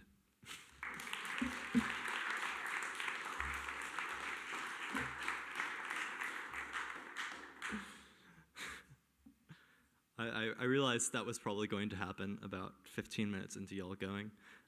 Using an Arch Linux distribution, it has some quirks. So I'm just going to talk a little bit about the background for the app and how it came to be. Several of you know that I am a devoted fan of the flashcard app called Anki, which heavily inspired Monkey, as you might be able to guess. Anki is a flashcard app that helps you retain information generally after you're done with doing a course that you learned it in. One thing that I've lamented for years and years and years is how we're taking all of these courses and we're spending so much time learning things, and then we just forget them the day after finals. Like I think a lot of you are going to do that after this week. No shade throwing. So I've enjoyed using Anki for 6 years now or something like that. And it's helped me remember a lot of things that I just wouldn't otherwise. But one thing I always got sad about is I couldn't really use it for math, because math requires new problems to solve. And if you're doing off a flashcard, you're just going to memorize the solution. So that's the inspiration for Monkey. It is like Anki there, but instead of using flashcards, it generates new math problems on the fly. A few challenges I faced creating Monkey. I certainly had a few. My largest one was definitely just balancing my computer science work, doing senior sem, with my other degree in music. As helpful as it is for doing live voice acting performances, it can get in the way sometimes. So it was constantly a challenge to juggle back and forth between trying to be really emotionally invested in all these performances and these things that I was doing, and then be very technically invested in my work in computer science. I also set quite a lot of challenges up for myself, some of which Mike was skeptical of at the beginning, which is quite fair, I will say. So this entire project was written in C++, which, if you know much about computer science, it's not the easiest language in any sense, but certainly not for making a GUI application, something that users are going to be interacting with on the front end. For that, I just used a library called WX Widgets, which is remarkably complex and has a remarkable legacy and amount of documentation to sift through that I would not wish on my worst enemy. And I would wish a lot on my worst enemy. Another couple challenges I had that I sort of set for myself. We've been wrestling with LLMs and their role in the world. That is, these new chatbots and these new forms of AI that have come up in the last couple of years. I've been wrestling with that a lot myself, morally and personally, thinking about what the place there is for them and what they contribute to society. And I ended up just taking like a drug that I don't know what it's going to do to me. I took a hardline approach and I said, none of that, please. So I didn't use any of that for making this whole project, which simply made things more difficult. I also wrote the entire thing in NeoVim, which is really funny to Todd Knight and like the 5 of you who are into Vim and know what that's about. But I did everything very old school, and I'm a little bit prideful about that, but it also brought me some regrets. I think I'm the only one with a regrets section in our project. I don't know if maybe y'all are all just a lot more happy with your projects than mine.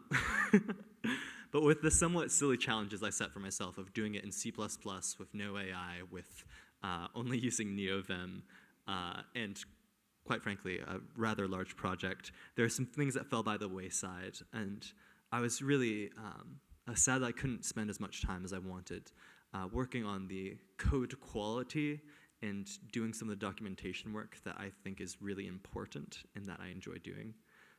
So working for CatLab for the past long while, I always prided myself on pushing for higher code quality and better documentation, and then I look at my personal project, I look at my capstone project, and I weep. But that's just the nature of things when you're a one-man team, learning a lot of new things and developing something that's really cool. I'm excited about the future of Monkey. It's become more and more of an app that I enjoy using, and I'm like, oh, this is the thing that I wish existed before, and now it just exists, which is a really sick feeling. So the next steps for me will be making installers for it so that people who are a little bit less techy can have an easier time getting started with the app. I'm also going to finally get to clean up all my code. Oh my gosh.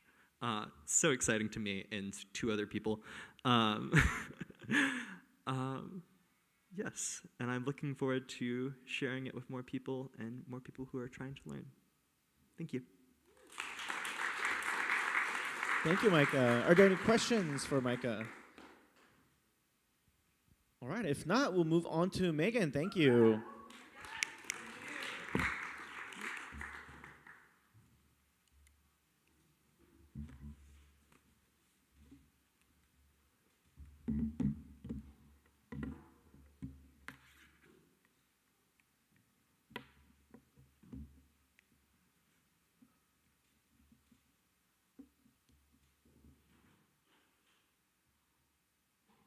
I'm also going to start with my video.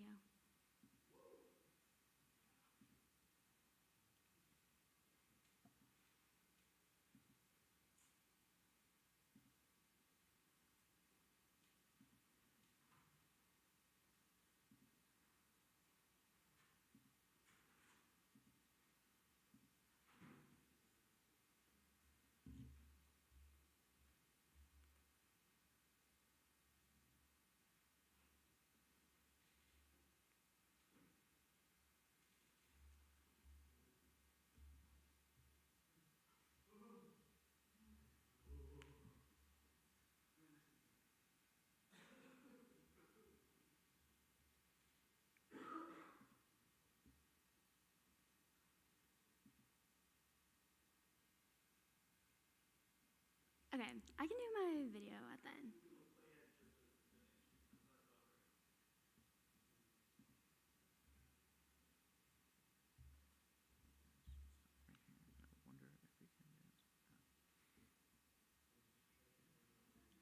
Yeah. Wait. Yeah, there we go. Can we?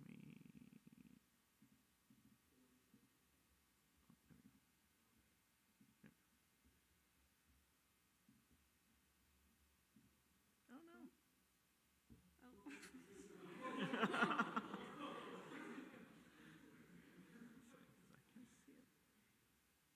Okay, I'll try to pull it up. Go ahead and move on. Wait, it's a different one than that one. Wait, Mike, it's a different one than that one. The one that's on the thing. Oh, just. Oh, there we go. Okay. Yes.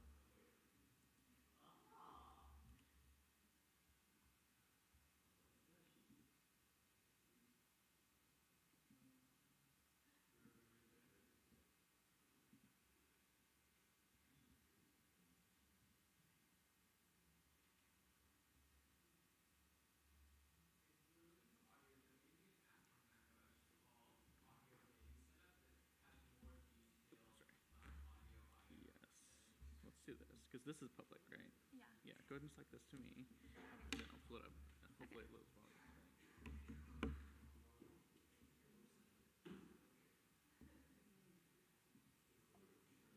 I know, because I'm sorry.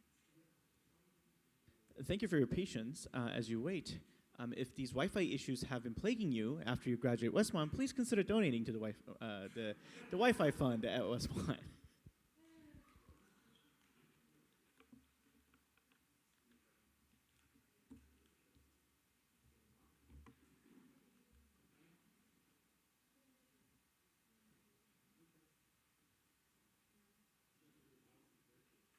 Okay, anyways, my name is Megan Nugent, and the project I've been working on this semester is called Pastoral Reach AI.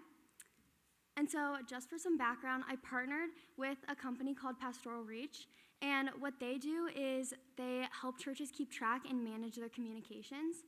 And so, our goal was to make it easier for new churches to start using Pastoral Reach by adding AI. And so, like I said, the problem was that new churches were kind of having trouble getting started and creating their outreach plans. They had to do it from scratch, and they didn't really have any guidance of what other churches were doing or like what was working for other people. And so our solution was to add AI that's able to suggest outreach steps based on real church data. It saves them time and just gives them kind of a base to go off of and edit based on their own needs. And so for the sake of time, I recorded a demo, but just to preface it, it's currently stored on a Docker container, and so I created a HTML page to kind of just show the functionality of the product, but once it's implemented into Pastoral Reach, it'll look slightly different, but this will be the main way that it's like working. And so to start, a church will enter in an event name. For testing purposes, I have it so that you can enter in a faith that it will cater the outreach events towards that specific religion. But for this demo, I'm just doing a general run, so it's going to give us general outreach steps for an outreach of birth. And so we can see the first one is updating the community management system. It tells you how many churches are using it and then how many days after the event to do it. So this is 1 day after the birth, update the system in the church data. And so the next line is the summary, which when a church is creating an event, there's a notes section that they can like type in and jot down specifics of what that specific outreach step is going to entail. So the LLM takes all of those notes and kind of concisely sends out a sentence or two to give the church context for what they're doing. And then the next two is email and call. So along with the same three as before, it also puts out a suggested script. So for the email, it has a suggested subject like a normal email, and then it flows just as a traditional email would, ending with like a warm regards or a best. Again, the LLM produces this, taking in all of the notes for what the church has produced. And then for a phone call, it does the same thing, but in a phone call manner. So it starts with like a greeting and an introduction, and then flows again like a normal phone call. Oh, and in the actual implementation, it's all going to be in text editable fields so that the church, when they are like actually going to use this, they can tweak it and change it to be specific to what their exact needs are. Throughout this project, I've learned so much. I got to do a lot of back-end development, which I'd never really done before. And then starting from nothing and kind of creating something was a really fun process, and it kind of new for me doing it all on my own. I got to work with SQL databases, which I'd never worked for before. And using AI in a practical manner was really cool, and I learned a lot about AI's capabilities and also its setbacks and kind of how it can be used in a practical sense and like in real technology that we have today. I also got a really unique opportunity to work with a real company, and so it was really cool to have like weekly meetings and debriefs and demos and kind of get a taste of what the real world is going to be like in the software development. And so just for some thank yous, thank you to Michael Dowd and Alan Crawley for giving me the opportunity to work with them and giving me the resources that I needed to do this project. Thank you to Mike Ryu for being an awesome professor. And thanks to all my classmates for not only giving me technical support, but also emotional support. And it's been so fun having this class with you and getting to be friends.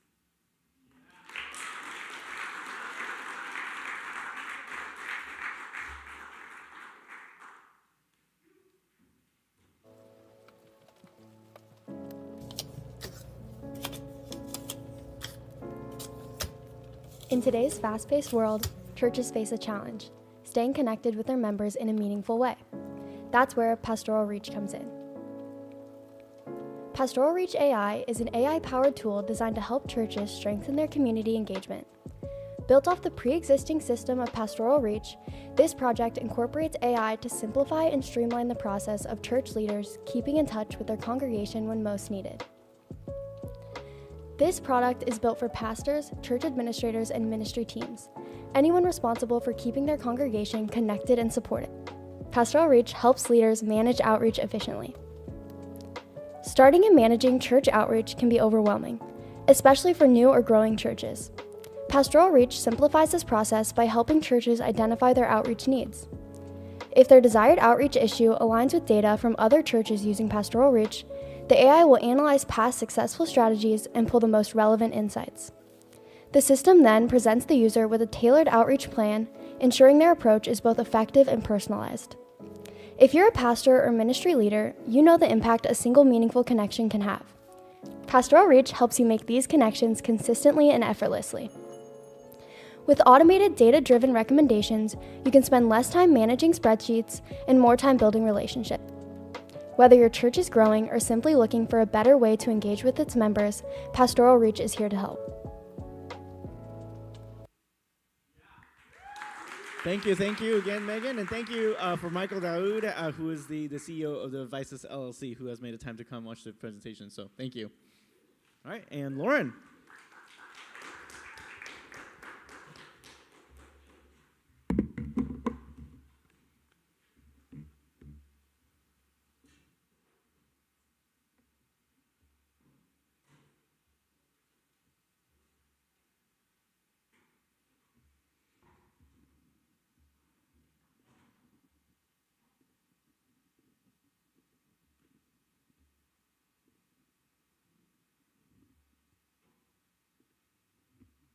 Sorry, 1 second. Very nice. Very nice.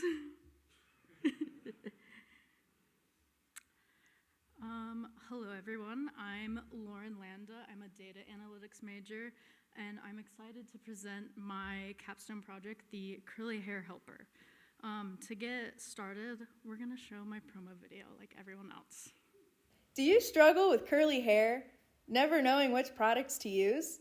Do you waste time and money only to have your hair turn out a mess? It can make a person go crazy.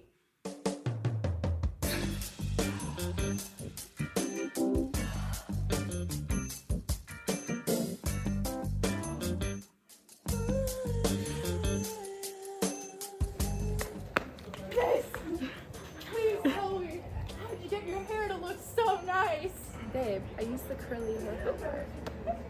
Introducing the Curly Hair Helper. Say goodbye to bad hair days and hello to personalized routines, product matches, and budget-friendly recommendations. With Curly Hair Helper, you'll answer a few simple questions about your hair type, stop guessing, stop wasting money, start loving your curls. Let Curly Hair Helper help you. Thanks, Curly Hair Helper.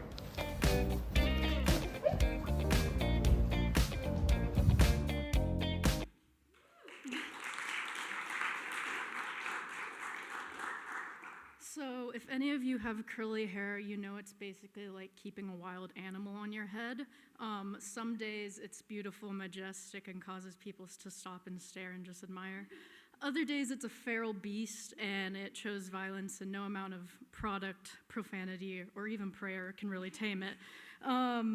So, the market is saturated with curl products claiming to be curly hair miracles.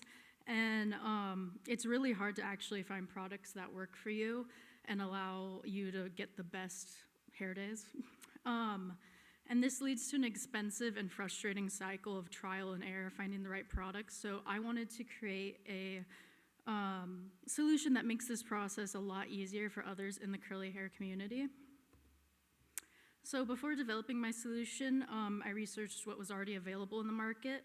Most product recommendation quizzes are brand specific, so it limits the users to a single company's product line, which may not work for everyone.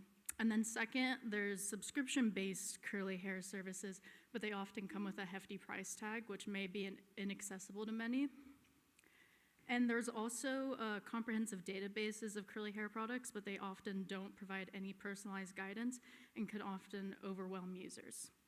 So the market lacked a free centralized platform that could provide tailored recommendations across multiple brands, price points, while considering individual hair care needs. The Curly Hair Helper addresses these gaps by offering a free comprehensive quiz that connects to a large database of products. The quiz collects crucial information about the user's curl pattern, hair type, price range, maintenance preferences, and specific hair care concerns like frizz or dryness. And based on these inputs, the algorithm generates a customized care routine with specific product recommendations that align with the user's unique profile and budget constraints. This takes the guesswork out of hair care and provides a strong starting point rather than just randomly guessing which products may work for you. So developing this tool required balancing technical functionality with practical user experience. One challenge was determining the optimal quiz length. It needed to be comprehensive enough to collect enough data, but not overwhelming that the user would feel like it was a chore to take. So it needed to be quick and engaging. Another key consideration was accommodating different maintenance preferences, and the spectrum's really wide. I myself like to be pampered and spoiled and use like maybe 16, 17 products, not really, but like you get the point. And then my brother prefers like 1 or 2 products, so I wanted to make sure everyone from different areas could select a routine that fit their lifestyle. And rather than pushing everyone towards a single maintenance or standard routine, I allowed them to choose and set what they wanted. So as I developed the platform, I realized that product recommendations alone weren't enough, and many people embarking on the curly hair journey lack like fundamental knowledge about how to actually take care of their curls. So to address this, I added a comprehensive resources section, like a glossary explaining curly hair terminology, links to helpful videos and articles, and troubleshooting guides for common issues like frizz or product buildup. And this educational component transforms the Curly Hair Helper from a simple recommendation engine to a holistic learning platform that empowers users to understand not just what the products they're using, but how to use them effectively. Well, the current version of the Curly Hair Helper provides significant value, in my opinion, and many others. You can look at the Google form, Mike. I see several opportunities for future enhancement. First, implementing a community forum where users can share their success stories, advice, and experiences, and that would add a powerful social dimension to this. Second, expanding the product database to include more international brands, to serve a broader global audience. And like some US brands you can't get overseas, which I learned very quickly while I was studying abroad. And third, refining the quiz and algorithm even more to get even more personalized results. In closing, I'd like to express my sincere gratitude to several people who made this project possible. First, Mike for his invaluable guidance and encouragement throughout this process. To my classmates whose feedback helped refine both the concept and implementation. To my roommates and friends who have been my guinea pigs for the past few months for me to test this on. And to my brother who contributed his design expertise and was my first curly hair test user. And finally, to my parents and God for blessing me with these curls. Despite their challenges, I'm truly happy with them, and they've inspired a project I'm really passionate about. Thank you. Thank you so much. Any questions for Lauren? All right, next, last but not least, is Garrett.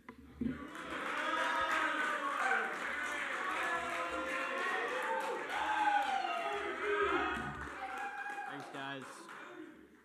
It's great to be here.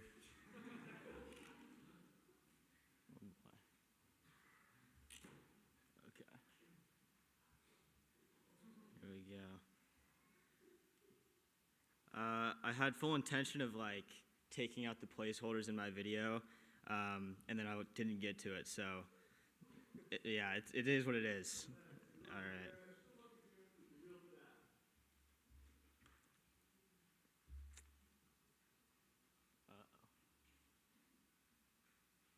It's just a horrible screen to be buffering on.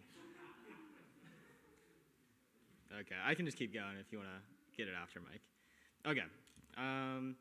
Yeah, pretty much inspiration for my project is ever since freshman year, I've just been loving to work out. I came in pretty skinny, and so it was really important for me to just start working out. It was a big source of community and self-confidence, which was really important for me. So when thinking through what kind of projects did I want to do, I wasn't really sure, and then I kind of thought, oh, maybe I could do something that I'm passionate about. So that was workout related, and it just has a lot of benefits in terms of social connection, confidence, and mental wellness. So this project itself has been a bit of a passion project. So yeah, this is just the general overview of the app. It's got kind of the main screen for logging your workouts. It's got your analytics screen on the left there. That's just to track your progress and be able to see your insights and see what you should expect to be hitting. And then on the left here we have, or the right here we have the community side. So I think that's something that's super cool and important. I set it up so that anyone who signs up with their email ending in @westmont.edu has access to this community page, but if they don't have that email, they can't. So it's kind of a way that I'm hoping to build community within the fitness center at Westmont. So yeah, you can log all your stuff there. And then that also has where you can just have your own stuff to track your own milestones. But yeah, so the planning process was really important for me. It's a big project. So going through the alpha, beta, and release candidate stages. Alpha was a lot of just figuring it out with project setup, homepage with logging, routines, saving functionality, database initialization, logging and setup. So that was a big piece. But then the beta side was all the actual analytics and community side, so a lot of the functionality. And then this last one was just trying to get it deployed on the App Store and all the bug fixes out. Yeah, so thank you to Mike for helping us with the OKR system. It was really useful for me, and it helped keep me on track throughout the entire process. Yeah, so the tools that I use for my front end, I use React Native like a lot of other people, as well as Expo and Expo Router. For the back end, I use Supabase, which was actually super nice, had built-in authentication features, which was awesome. And then for just miscellaneous tools, Expo Go, GitHub, Figma, as well as VS Code. Yeah, so for learning and implementation, it was pretty rough a lot of the time. I had a lot of difficulties learning so many new tools that I never actually worked with before. So along with tools, new terminology, trying to figure all of that out, a lot of loops, which kind of what felt like a few steps back before a step forward. So yeah, database issues were definitely an issue throughout the entirety of this project, and something that I would kind of approach differently in future endeavors. But as you can see on the screen here, just horrible implementations. There's a lot of those. So yeah, just trying to work through that. So in the future, trying to really improve the actual functionality side of it and the back end, more refined regression models. I feel like I could have put a little bit more time into that and make it a little more accurate, as well as more database insights in terms of the chart features. There's only a few charts, and I would ideally have maybe 4 or 5. And then additional community features, I think one thing I wanted to do was add private groups for friends, which I wasn't able to get to, as well as save routines improvements. And then for the UI and UX side, just trying to make everything a little bit more consistent, nicer looking charts and graphs. And then I couldn't get rid of like some white space in the footer and the header, which was really annoying, and I spent a lot of hours on, which is so dumb. So yeah, in the future, maybe try to fix that, unless it's just not worth it. But yeah, so the importance of feedback for me, learning just kind of the best approach through different peers. I know that I got a lot of guidance from like Eli and Micah and Todd, as well as Mike, obviously, and kind of the way to best approach different aspects of it, as well as just like suggested tools. I know Levi had a couple suggestions for that on the UI side, which was great. Yeah, and then Todd actually let me use his Apple account for starting the deployment process, which was huge, because otherwise it's $100, and I'm really poor and I don't have $100. So yeah, receiving feedback and tips on the app itself and what elements could be improved from them, and then also just from users' feedback from peers was super, super important for me. Yeah, so for me, I think throughout my time at Westmont and throughout my time in the computer science department, it's always been whenever there's a big project, I get pretty stressed. I would say that I'm not the top student in a lot of these computer science classes, so for me, being able to actually pursue something and view it more as a lens of something I thoroughly enjoyed rather than, wow, this is like due in 4 hours and I'm stressing out, was really nice, and actually something that kind of showed me why I went into this major and kind of reminded me of my love for technology, which was really cool.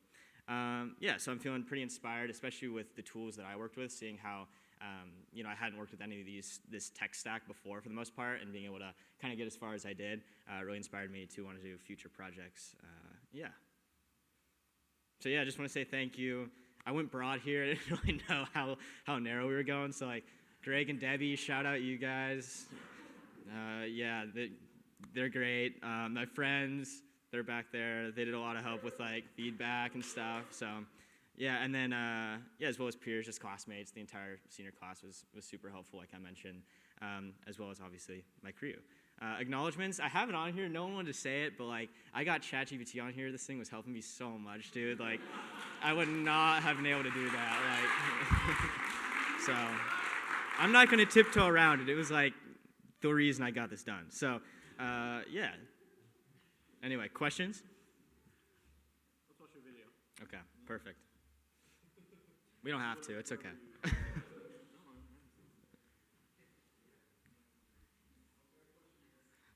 Oh. 647.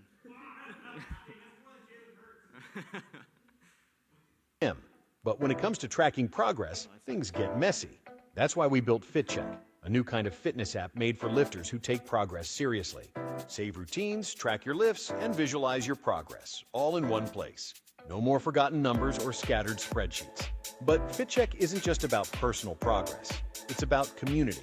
Join a hub, connect with other lifters, share milestones, and stay motivated together. Build strength, build habits, build community. Track better, lift together. Download FitCheck today. Yeah.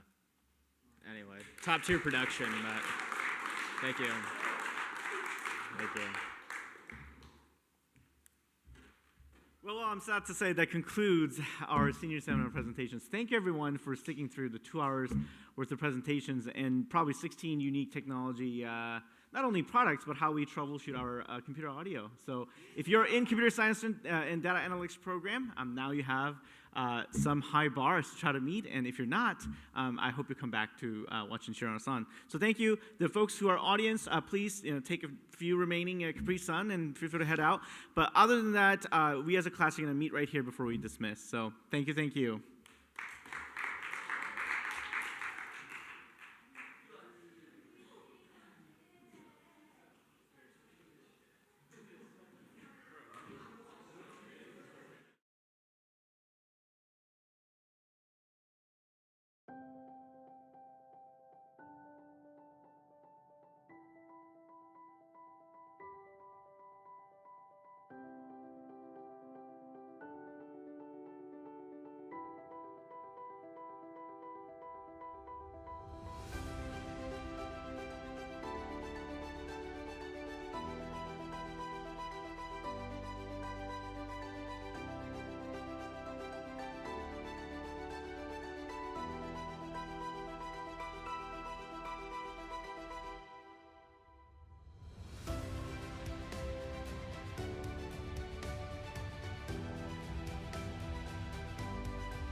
you.